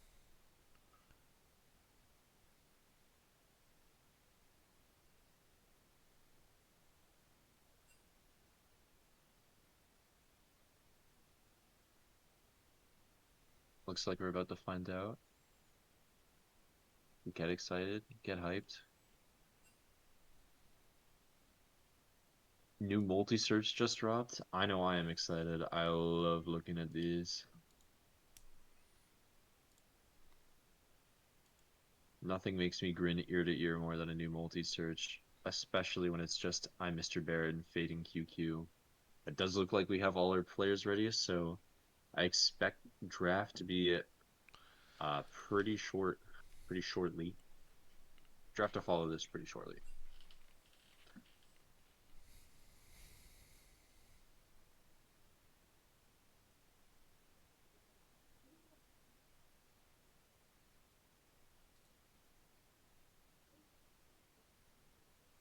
Does seem like I Mr. Bear is going to be their replacement for ADC. Swapping out, they originally had an Emerald 4 ADC. They are swapping it to an Emerald 3, so pretty equivalent. And then, if everything is to be believed, the mid laner was Kyle One Fan, probably going to be Faden QQ. He is Silver 1, so quite a bit lower ranked than the original Gold 2 of Kyle One Fan.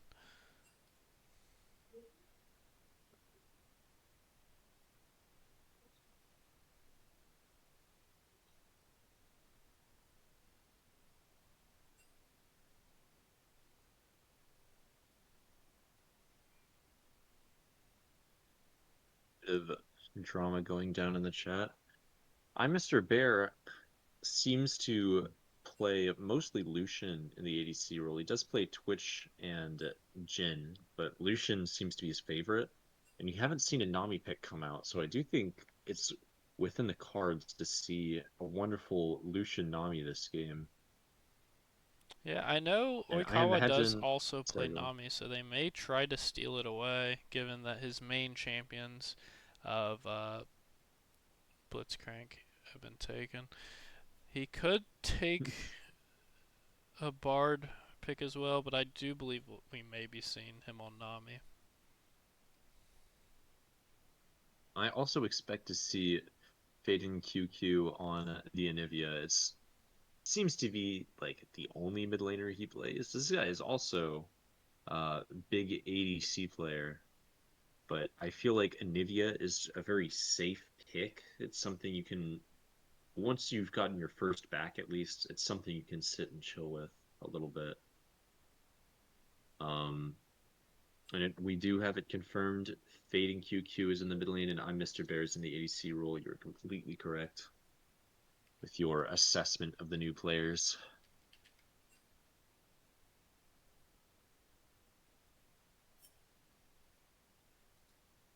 Oh, oh, they're switching order.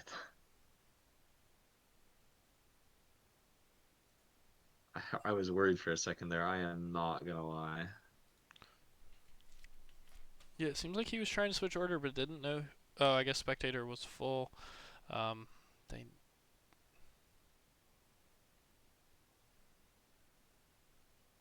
It'll work out. Now, let's imagine we do see Lucian, Nami, and then Anivia in the mid lane. That's my prediction. I think Lucian, Nami, easy peasy, no brainer. Just run that bot lane. It's an easy thing to go, unless some complications happen. You never know. Well, that is possible. I And do believe we may see the Lucian banned away, given that they were banning the Yunara every game, and we do have a new ADC. But you know what? let That's completely fair. I wonder if they'll put more emphasis on the Twitch though, just because I know it's a annoying pick. It's a pick that can be more influential around the map than just in the bot lane. well, it was Oriana ban one, Quinn ban one from UNF. UNF still on red side here. Red draft. So let's see now that they've returned to the red side if that blue side curse is broken. Volibear being the next ban from University of Miami. But I am interested to see this UNF ban. Okay, looks like Nunu next.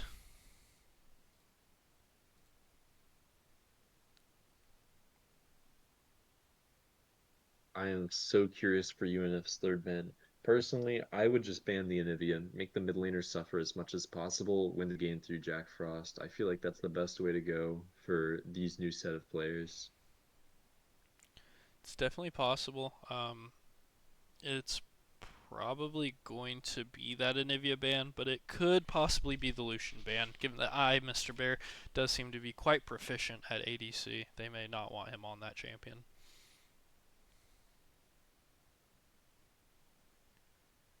Well, the moment of truth is here. Uh, Kindred ban from UM. Very heavy jungle bans. A lot of respect being shown to Mike Beeston here. I was just thinking the same thing, and we do see at least a Twitch hover. Come on, Twitch ban. Prove me right, please. That is the Let's Twitch ban. go. Looks like they do not want to see the Twitch in their game. But who does University of Miami decide to be one? Do they decide to take that Anivia early and give him the comfort pick, or do they risk dropping it to later rounds, giving him a counter pick? I'm curious here if And it will the be, Twitch ban is because Amber Dragon is super comfortable and confident into the Lucian. well, I don't know. will be Oh, we see a first picking to Caitlyn. Caitlyn, so Interesting. it will not be Lucian. And then Vagar I'm super Misfortune surprised. for UNF. Caitlyn on her comfort misfortune, as you mentioned prior to game one, was saved for this Now, final game. I think that I'm going to call out something crazy, something you wouldn't normally expect. I think this Vagar is going top. Now, I've personally talked with Nick, the top laner for Team UNF, and I know he's been asking Mike Beeston to try out Vagar top. He's cooking up something nefarious, and I don't know if I've seen a lot of Vagar played by Jack Frost. So I think this is an outrageous, completely unexpected Vagar top pick, and I am all for it. I love seeing these more unique, more freaky picks. Um, and I would just love to be right about this. And we get to see Leona this game. She does manage to slip through the ban phase. I suppose playing Caitlyn, I Mr. Bear just feels a little bit more comfortable into her with his range. So they're willing to let it go through. And we do see the Anivia get picked up as well for Team UM. So I Now, very interesting sorry, with go the on. Evelynn jungle here. They do drop support, kind of getting a little mismatched here, picking the ADC with jungle mid. I believe we could see a Jarvan pick here from Mike Beeston for jungle, giving just a little bit more CC for that misfortune ult between the Veigar cage and Leona stuns. But will Team UM pick up on the potential Jarvan here, or will they continue banning for other champions? That is the third ban actually sent his way with the Nefiri ban. I'm curious if they'll manage to get the Jarvan, as you said, for their fourth and final ban towards Mike Beeston, which I have no doubt in my mind that they will be going for. It looks like Team UNF is just trying to ban out the easy CC picks for UM. They're very afraid of a CC into Caitlyn Trap combos, any sort of stun, any sort of root. And I think they are rightly so afraid of that. I think that is a ferocious thing to go against. It's not the best, especially the characters that they banned. And we do see And a Kane Kane ban. getting banned. Very interesting. So the Amumu slips through in So favor of Team UNF. I actually believe that is an Amumu support. I do believe we're seeing a Veigar top Amumu support flex pick from Team UNF here. Um, Wait, they already Where have do you think Leona. the Leona's So going? Do you sorry, think sorry, Leona's in the jungle? no, sorry. I forgot they picked Leona. Bradley is known to play Amumu support, but Amumu I definitely also get where you're a coming from very there. big Sorry, go crowd control for that misfortune ult. on. We see the Thresh come out for Team UM. Not a bad pick at all. A lot safer than what Team UNF was looking at, I think. And I think it's also a fantastic pick because Thresh is so chunky, so tanky, and Team UM is so in need of something frontline. And Mundo is perfect against, especially against a team with as much CC as UNF. I think Mundo is a great pick. And now we do see the Warwick coming in, so maybe that is a big arc mid. I really expected it to be put in the top lane. Um, Very CC heavy comp from Team UNF here. A lot of wide AoE, low key undodgeable CCs here. With the especially with the Amumu ult, Warwick Q, Leona ult, Veigar Cage. I feel like something is like intended to happen, and I feel like it's going to be difficult to make it happen. But we've seen UNF make it happen before, especially with the first game. They seem to be pretty adept with using CC after CC after CC. And I'm excited to see them try it this game.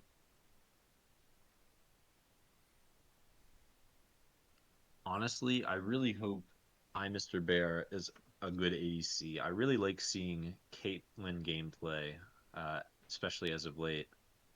And I don't really have high hopes for the Anivia player of Team UM. I'm sure they're fantastic, but I don't think they're more fantastic than Jack Frost. So I'm hoping we get to see a little bit of a counterbalance in the I Mr. Bear Caitlyn. I it'll be hard to be better than the Amber Dragon Misfortune, but I would love to see him try. Um, I'm also excited for the Leona into Thresh. I feel like this is something that really favors Caitlyn and Thresh a little bit more than Misfortune and Leona pre-level 6, and post-level 6 it'll be more in favor of Team UNF spot lane.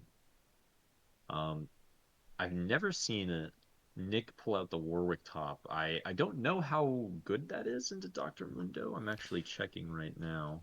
It does have quite a bit Um, of percent health on his Q damage, so it should be able to shred through him early. Um, the only thing I'm not too sure about is going to be late game. Uh, they really only have the misfortune there to shred through that Dr. Mundo. But I guess the Amumu tears may help with the percent health damage. I think that's a really excellent analysis. It looks like Mundo is not super favorable into Warwick. I pray for the Verilix, the top laner of Team Miami, but I think Nick's got this in the bag. I don't think Warwick is super complex when played in lane. You can do it for sure, especially into a Mundo. Now I'm wondering how much havoc this Evelyn is gonna wreak. Um, I think she's a character that struggles a lot in more competitive play when you can call out where she is, where a lot of people will be buying control wards a lot more often. Uh, I I love seeing Evelyn played. I feel like because she's so uncommon in just higher competitive play, that it makes it more interesting. And I also have a friend, a good friend, who likes playing her. And it's just an absolute treat every time I see him play it. I think that the comp from Team UNF is a lot more comfortable. It's very safe. And I think that Team will have to be trying a lot harder than Team UF to win this game. Um, I think they absolutely can win, but I think my bet is in favor of Team UNF this game, and I'm curious how you feel about this, Jared.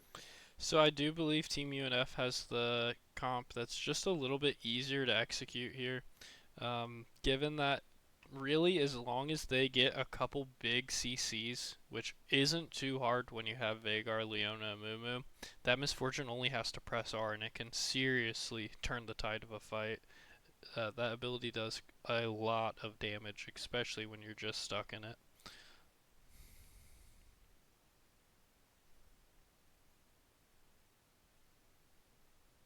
Now it looks like we are once again getting into the loading screen.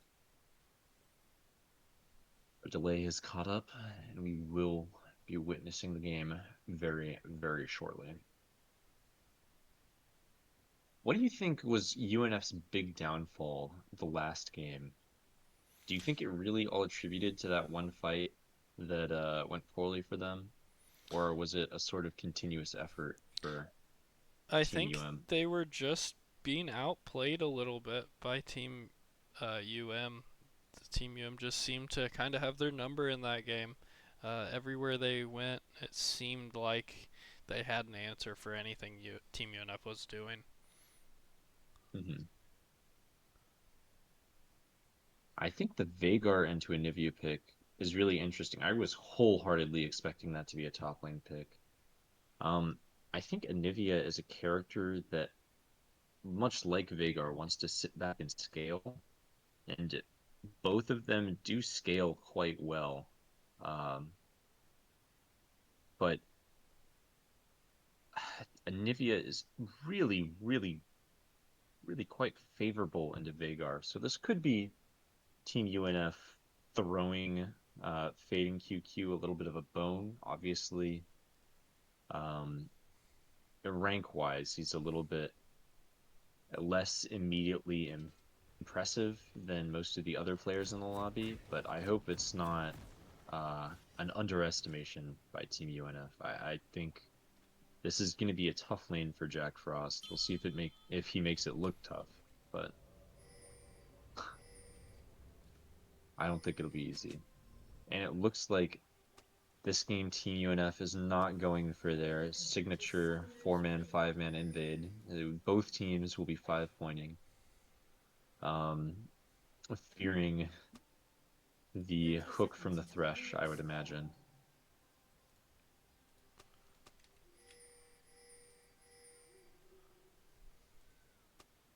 A little bit of banter between the two teams in the chat. 40 Blue Essence team.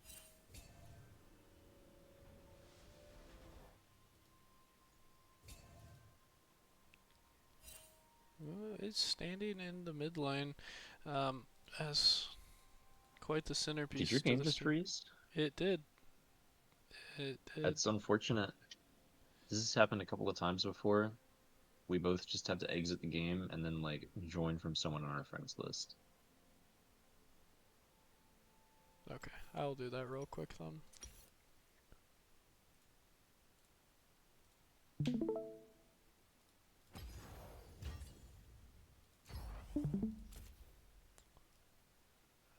Spectate game.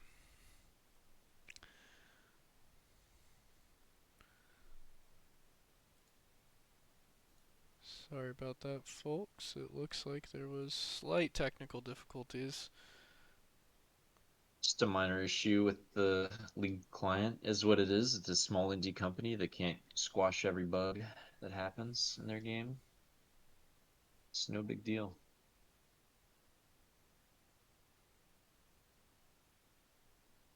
I'm really curious if when we load into the match, it's our own load time or if we're forced to wait the load time of all the players as well. Like once again. I don't know. I've never timed it out.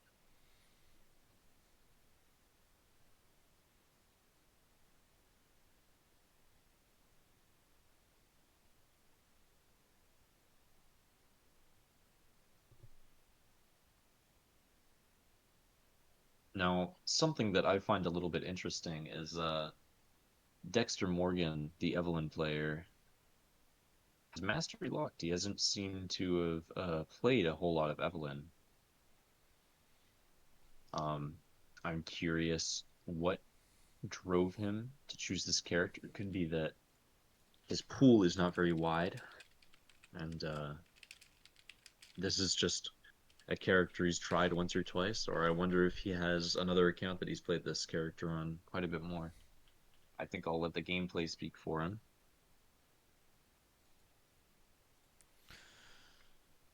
Yeah, hopefully we're But able to get this off is of this loading. Oh, well, it seems like I was not able to load in. I am experiencing just the same thing. I see a download failed, unable to download spectator data, just the same as the first game.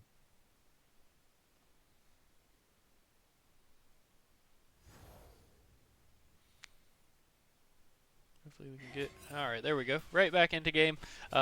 Small 2-minute delay, or 2-minute jump, but we will get right back into it. At this point in the game, both junglers cleared from the top to the bottom side. Um, No we haven't seen kills. any kills come out to yet. Or Pretty neutral game state by the looks of things. Jack Frost with a pretty big push in the mid lane. And a slight advantage going towards this. Oh, it looks like we may be seeing a first blood here, but it looks like the Evelyn prioritized the... Very close, very close. The Evelyn prioritized the Scuttle Crab opposed to killing Mike there. He was able to escape with his life, only having to blow his flash. The Caitlyn did trade flashes trying to get the kill, but just didn't do quite enough damage. Michael was able to escape.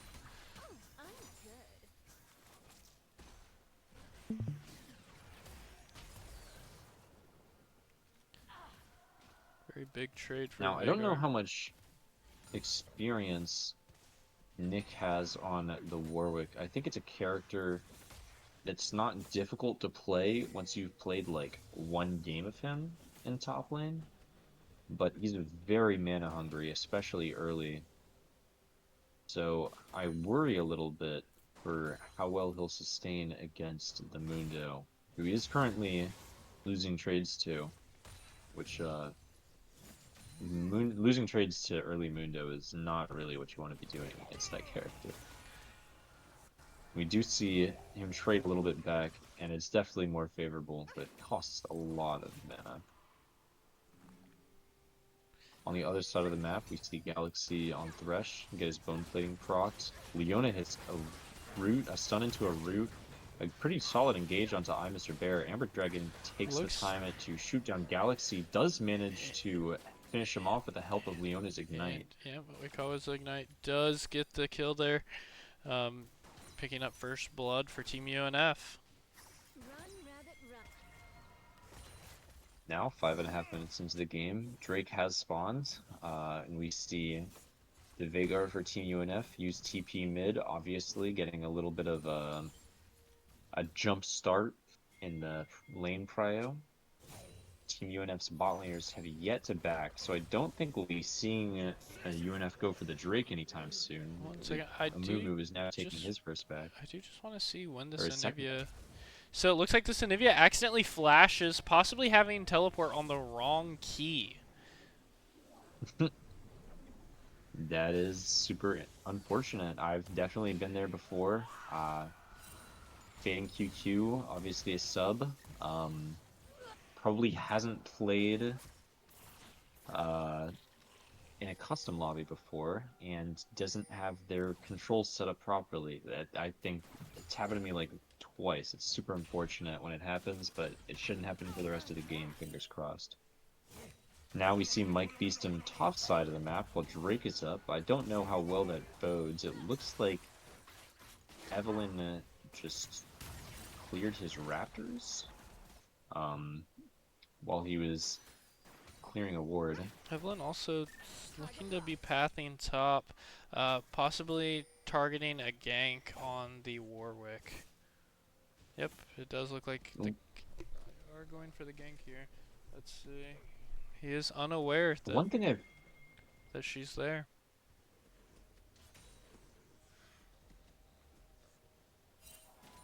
But sorry, the one thing. sorry. The one thing I noticed is that I think Team does a really good job of helping their jungler get the scuttle.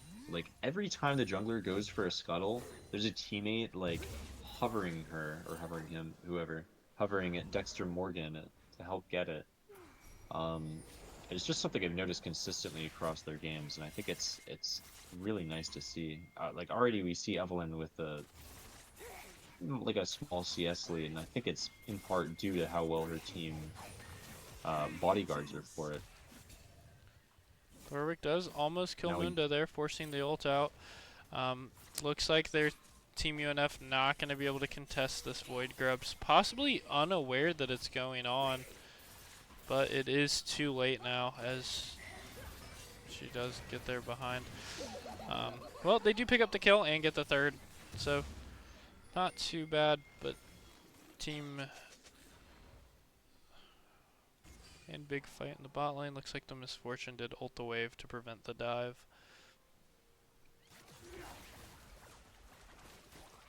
going for a very cheeky play, hitting the bullet rain, barely dodging the hook from Galaxy. Noikawa just barely misses his own. Luckily, Amumu is there, and They pick Team up the kill. UNF does pick up once again the feats of warfare. This game is looking very much like their first game. Already about 1,000 gold lead. Their wave states aren't the best, but they are picking up the first Drake very, very solidly, confidently, uncontestedly. That they do. Building up a very slight gold lead, about 1,000 gold. Nothing too major, as the kills are pretty spread out, with the Veigar, Misfortune, and Leona all having one.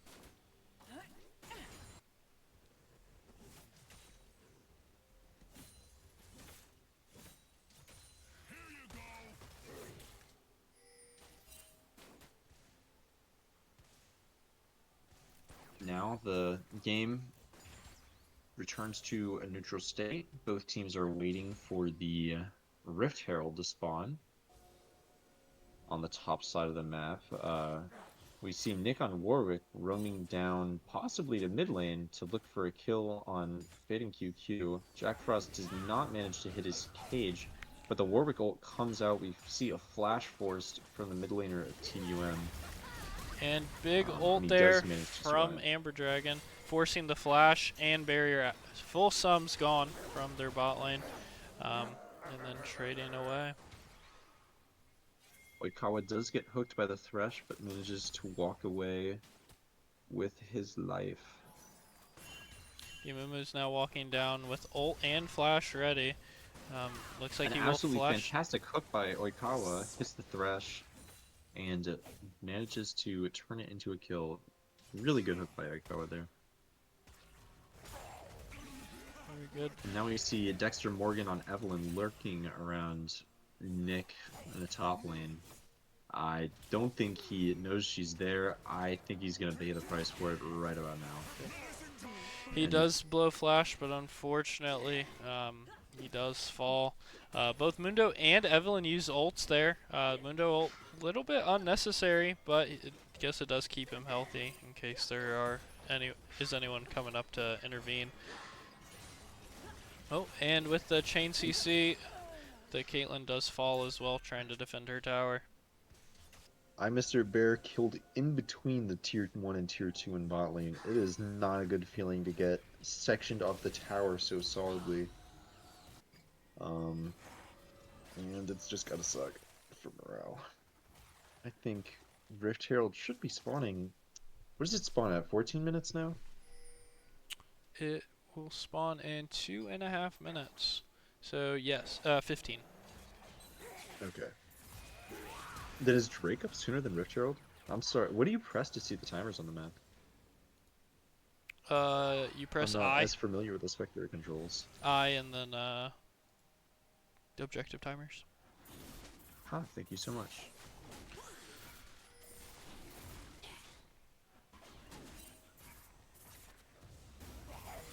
Oh, it looks like the Evelyn may have been picked out, and the Warwick does follow with his Q. He was able to get that solo kill up on the Evelyn. The Veigar is chasing after the Sinivia, but may have to give it up due to Mundo intervention. And he does, returning back to lane. Veigar is up to In bot 89 lane, stacks on his passive as well, very quickly snowballing that free AP. Amber Dragon manages to squeeze out a kill with her bullet time, just gaining an even further lead over Mr. Bear. Looks like I will not be seeing good enough Caitlyn gameplay to trump Amber Dragon this game. No, you may be waiting quite some time if you want something like that.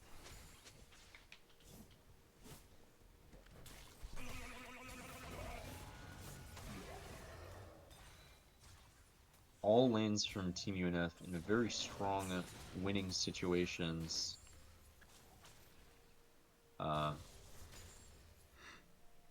Rift Herald in a minute. Chemtech Drake spawning in even less than a minute, about 30 seconds now. Yeah, I am interested to see could... which objective Team UNF will be going for. If they choose to go for the second dragon, or if they just focus the Rift Herald. I think that I see Team UNF put a lot of emphasis on Drakes, which I think is the right call. Even if it is a Chemtech Drake, just getting closer to Soul is incredibly important. I'm curious if Team UM is going to contest the Drake, or if they're just going to accept it and try to trade the Herald. It looks like, based off of where all their players are standing, that they're going to be trying to fight for Drake, which I don't think is a really good idea, if I'm being honest. I think the ults from Team UNF are a little bit stronger in a team fight. I think the players of Team UNF are stronger at this moment, and it looks like the jungler gave up. She never even, the Evelyn never showed up to the Drake fight, and the laners just wasted a bit of their time. Seemed to be quite a bit of a waste of time, considering they do just return down and go to the Rift Herald now. Now the members of Team UNF on Rift Herald. They have 4 people on the top side of the map. Leona is looking for a little something with Mundo. He's popped Ghost, so he won't be getting caught out. And Evelyn is lurking near the rifts, hoping for something. I don't think she's going to get it. She does have a higher tier smite than the Amumu, but Team UNF is just so good at sectioning her away from the Rift Herald that she's not able to do anything, even on an invisible character with an untargetable dash. She And cannot make it to the Rift Herald. Amber Dragon is able to Sorry. clear the wave and prevent the dive bot lane in the cross map.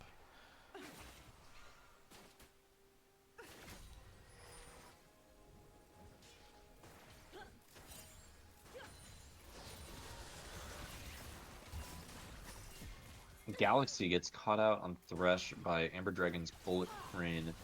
It looks like Oikawa will just calmly finish it off, or set it off with an ult. Yep, And and then Jack Jack Frost Frost ults to takes execute. the kill with his own ult. Uh-oh, will the Evelyn get a pick here on Jack Frost, or will he be able to escape It with looks his like he was life? a little caught out of off guard. Does look like Just he barely got... does not manage to escape with his life. Might be some flashes for the Evelyn, does not manage to hit her, but finds the Anivia instead. It looks like the kill will be going to Amber Dragon. She is so ahead, just performing amazingly on the ADC role. The top tier one did fall to the Mundo, which, you know, it's one of the things that Mundo excels at, is taking turrets. I don't blame it at all. I don't blame it at all for losing that turret, but it is absolutely a shame. Team UNF does already have triumphant boots, so it's not a lasting failure. No, luckily they were able to secure the 2 dragons and the Rift Herald to confirm their feats of strength, so that tower did not cause too much trouble for them.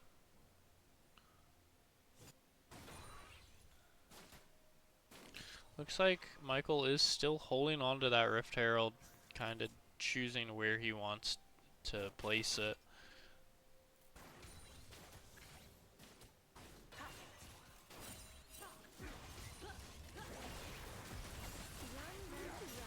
And we do have an engage coming in on this bot lane. They do kill the Thresh, but the Evelyn is here trying to get the pick onto Misfortune, and she does get the execute with her ultimate, getting the shutdown. We do see Misfortune use both her flash and her barrier, but it's just not enough. Now, Mike Beestum is coming in with the cleanup with Oikawa. Really a fantastic setup by the support of Team UNF, and Mike Beestum is doing a great job of cleaning up. I don't know if he's strong enough to beat this Mundo, especially But since the he Mundo may still not has have ult, to and we be. get to The see it Warwick used. is able to get there in time, popping his ult. With the chain CC, it does look like they will be able to kill the Mundo. And then the Warwick... Absolutely perfectly played by Mike Beeston there, tanking exactly the right amount of tower shots, holding the Mundo long enough for Nick to show up and finish him off. That was a really great play by Team UNF, and I It also was. appreciate the Rift Herald being used in the bot lane here. Yep. And then the solo kill from Jack Frost in the mid lane, once again, just showing uh, there are levels to the mid lane.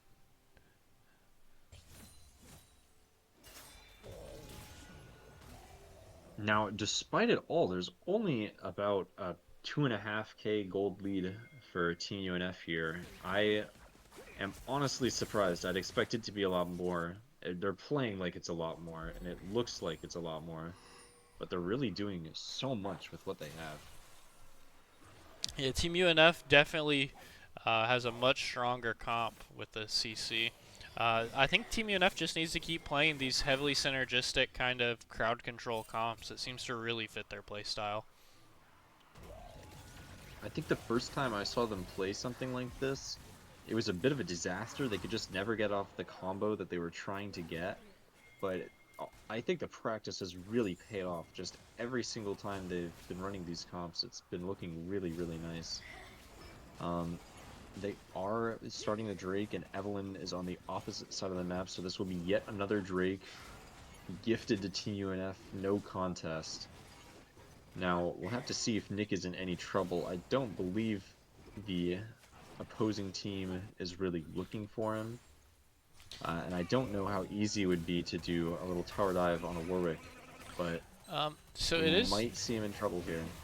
it's definitely an interesting choice choosing to fight this. He was sitting on just about 2,000 gold, having not backed, so he definitely had quite a bit ready for him on his base.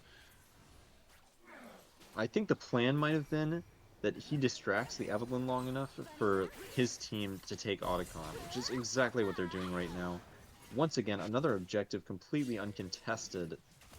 I don't think that Team Miami even knows that they're on it right now. Uh, No, it I doesn't don't seem think so. it'd be too late because only with the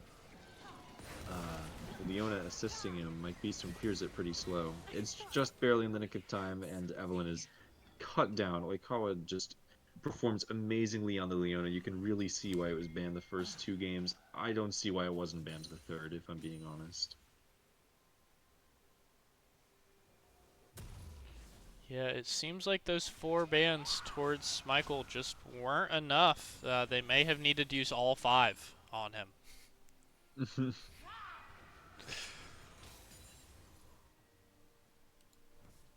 Looks like Vagar will get the local gold for that mid tower falling. They do need to watch out. They are losing the war of attrition with these towers falling all around the map. Both the tier 1 and tier 2 gone from top lane, and all tier 1s on the map now gone for the Team UNF. Now, I know you said you dabble in mid lane a little bit earlier, which is a bit more than I can say. Does Vagar normally build Shurelya's? I Uh, think that's I an interesting item to see I can't in say his inventory. I've personally built Shurelya's. No, I can't say that, but I can definitely see how it could be useful on this team. Trying to get just a little bit closer um, to that Anivia, especially with her wall. It can be quite a pain sometimes. I just thought it was an interesting item to see. Speaking of Anivia, we see Warwick jumping on her, getting the jump on her, um, pressing R on her, and I don't think we're gonna see anything short of him finishing her off, solo bolo style. Yeah, he was able to secure that. It did seem close for a moment there before he used his ult. Now we And do see Team UNF engage on the support of Team Miami a minute and a half before Baron. It won't matter for that fight as much, but I do think we're going to see Team UNF take this Baron, maybe take Soul, and end the game. I don't think this game is going to be going too far past 25 minutes if UNF knows what they're doing. it is very Now it looks like interesting a... considering the Sorry. large kill discrepancy. There is only a 1,000 gold difference between the two teams. I think where that goal difference comes in is um, Team is doing a really great job of pushing lanes. Tier 2 taken in the top lane, Tier 1 in both the mid and the bot lane. I think the gold difference, obviously, Team UNF just now managed to take the first tower in top lane. So I think the gold difference is being made up pretty strongly by whoever's pushing these lanes and taking towers. Additionally, Team is keeping competitive with the CS of Team UNF. Honestly, I think it's impressive how well is CSing comparatively, with how often they're dying. Yeah, they Or seem it's to always have a wave ready for them that keeps them in the game. also possible that Team UNF is getting a little cocky with this game and maybe slipping up a little bit, but I think it's fair for them to be a little cocky with this game. I don't know. I think if they let the game go on too long, it could start to be a struggle, but their comp is just so well put together that I think they're allowed to have as much confidence as they do this game. Yeah, they do need to We watch do out. The see Evelyn is on the flank here. Does look like they are aware of it. Yep. Misfortune autoing her down, popping that Banshees off of her.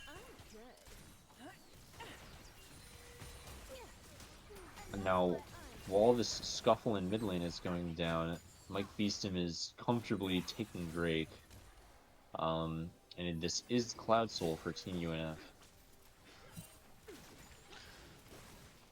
The Cloud Soul buff should be pretty big on this team comp, giving the speed bonus.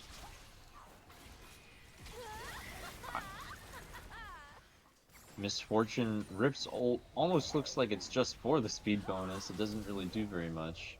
And Anivia does We also flash see there. Leona pop her ults, but unfortunately, I think Anivia flashed the wrong way. If she'd flashed over the wall towards a red buff, I would have felt a little more comfortable with that. She just kind of signed her own death warrant. Yeah, she also then And we walled do see herself into the Dragon Pit with Warwick, which isn't always the best idea. And Team UNF does decide to start the Baron, with Nick running to seemingly distract them. it looks like Team UNF will be contested on this Baron. Evelyn walks up, maybe will be getting a kill on Oikawa, does not manage it. Despite how low the Leona is, she will not be going down. And Warwick was And able to Mundo get, TP's in, but does not manage to get the kill. and that is an ace for Team UNF. Sorry. I think this will be. No, you're fine. I think this will just be a push down mid straight to ending the game for Team UNF. This does not look. This does not look close. You know, Despite how close it really is, this does not look close. yeah, the statistics make the game seem a lot closer with, I mean, it is up to a 5,000 gold lead away from the 1,000 it had been hovering at for most of the game. But it looks like it's only drifting further and further away now.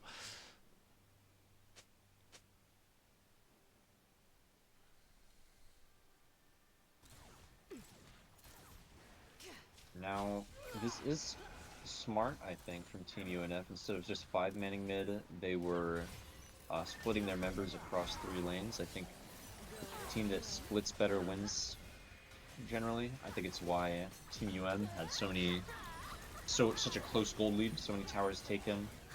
But they reconvene in the mid lane for a cute little fight. Managed to get a pick on the Anivia. Looks like another pick on Caitlyn. Maybe a And the pick Thresh followed up falls. on Thresh. It does seem Looks like this they're will gonna be the end of the go game straight here. for Mundo, and this is absolutely the end of the game here. Dexter Morgan on the Evelyn trying desperately to do anything. Amber Dragon running under 2 towers to chase him down. I'm really curious if we're gonna see anyone dive into the fountain for this Evelyn. It looks like they really want to do it, but so chivalrous, so polite. Team UNF just calmly finishes the game. And that was a wonderful 3-game series there played by Team UNF. I had a great time casting it. It was wonderful casting with you, Jared. It's my understanding that you'll be talking to one of the players in an interview after the game. Is that correct? I will, yeah, I will be interviewing Nick here. Let me find where I can find him. Well, I will be taking my leave. It's been a pleasure being here today. Thank you so much for having me, and good luck in your interview. Thank you, thank Have a you. good night. It has been great having you. Have a good one. Alright, folks, now I'm just looking to get Nick, and we will have our interview with him.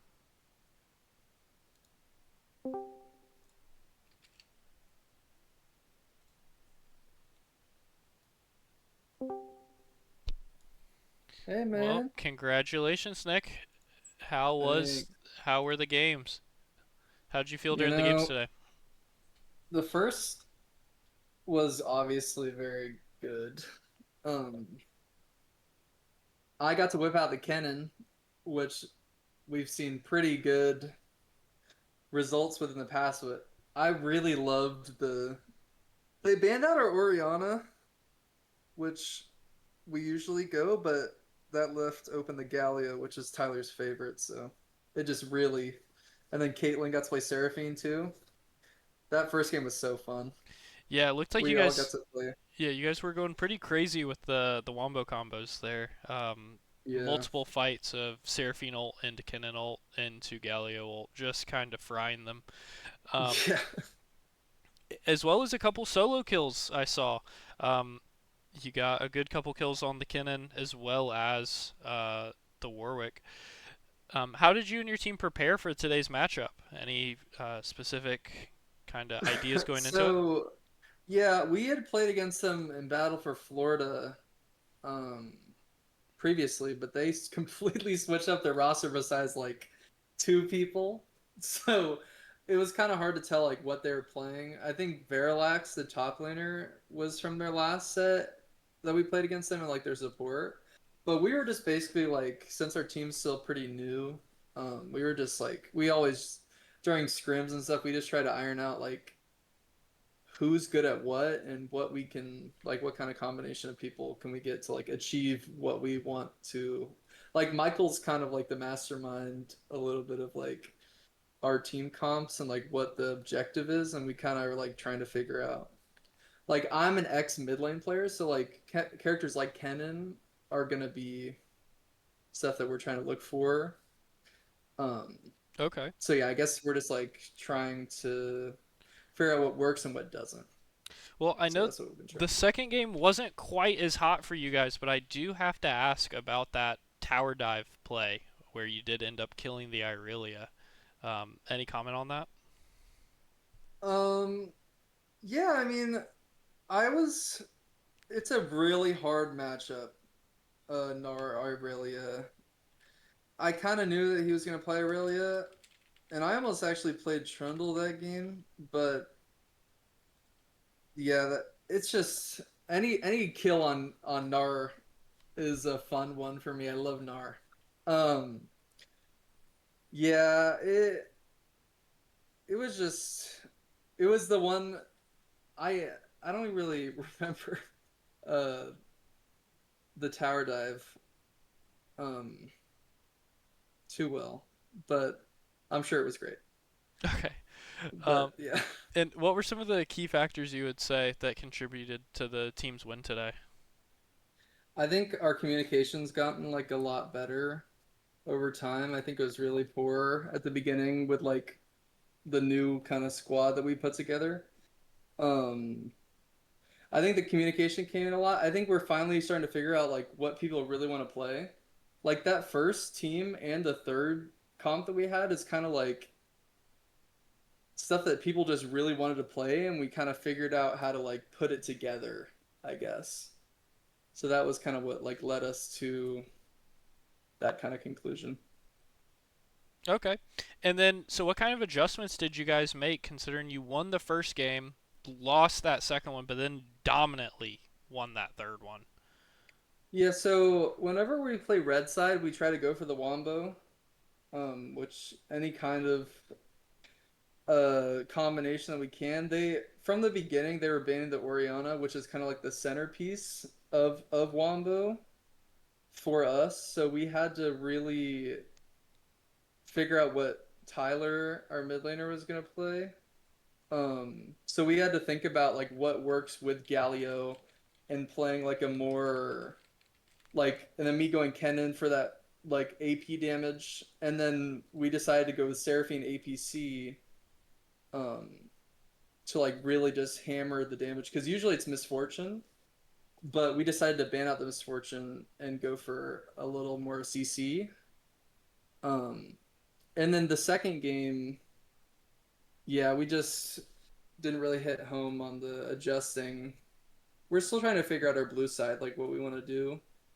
I'm very new to NAR and stuff, so still learning about that. And then the third game, we just all picked like characters that we knew we could play well, and we tried to go for the wombo, um, or as much as we could, and that was it's pretty successful, which was very exciting to see. It was my first time playing Warwick with everyone.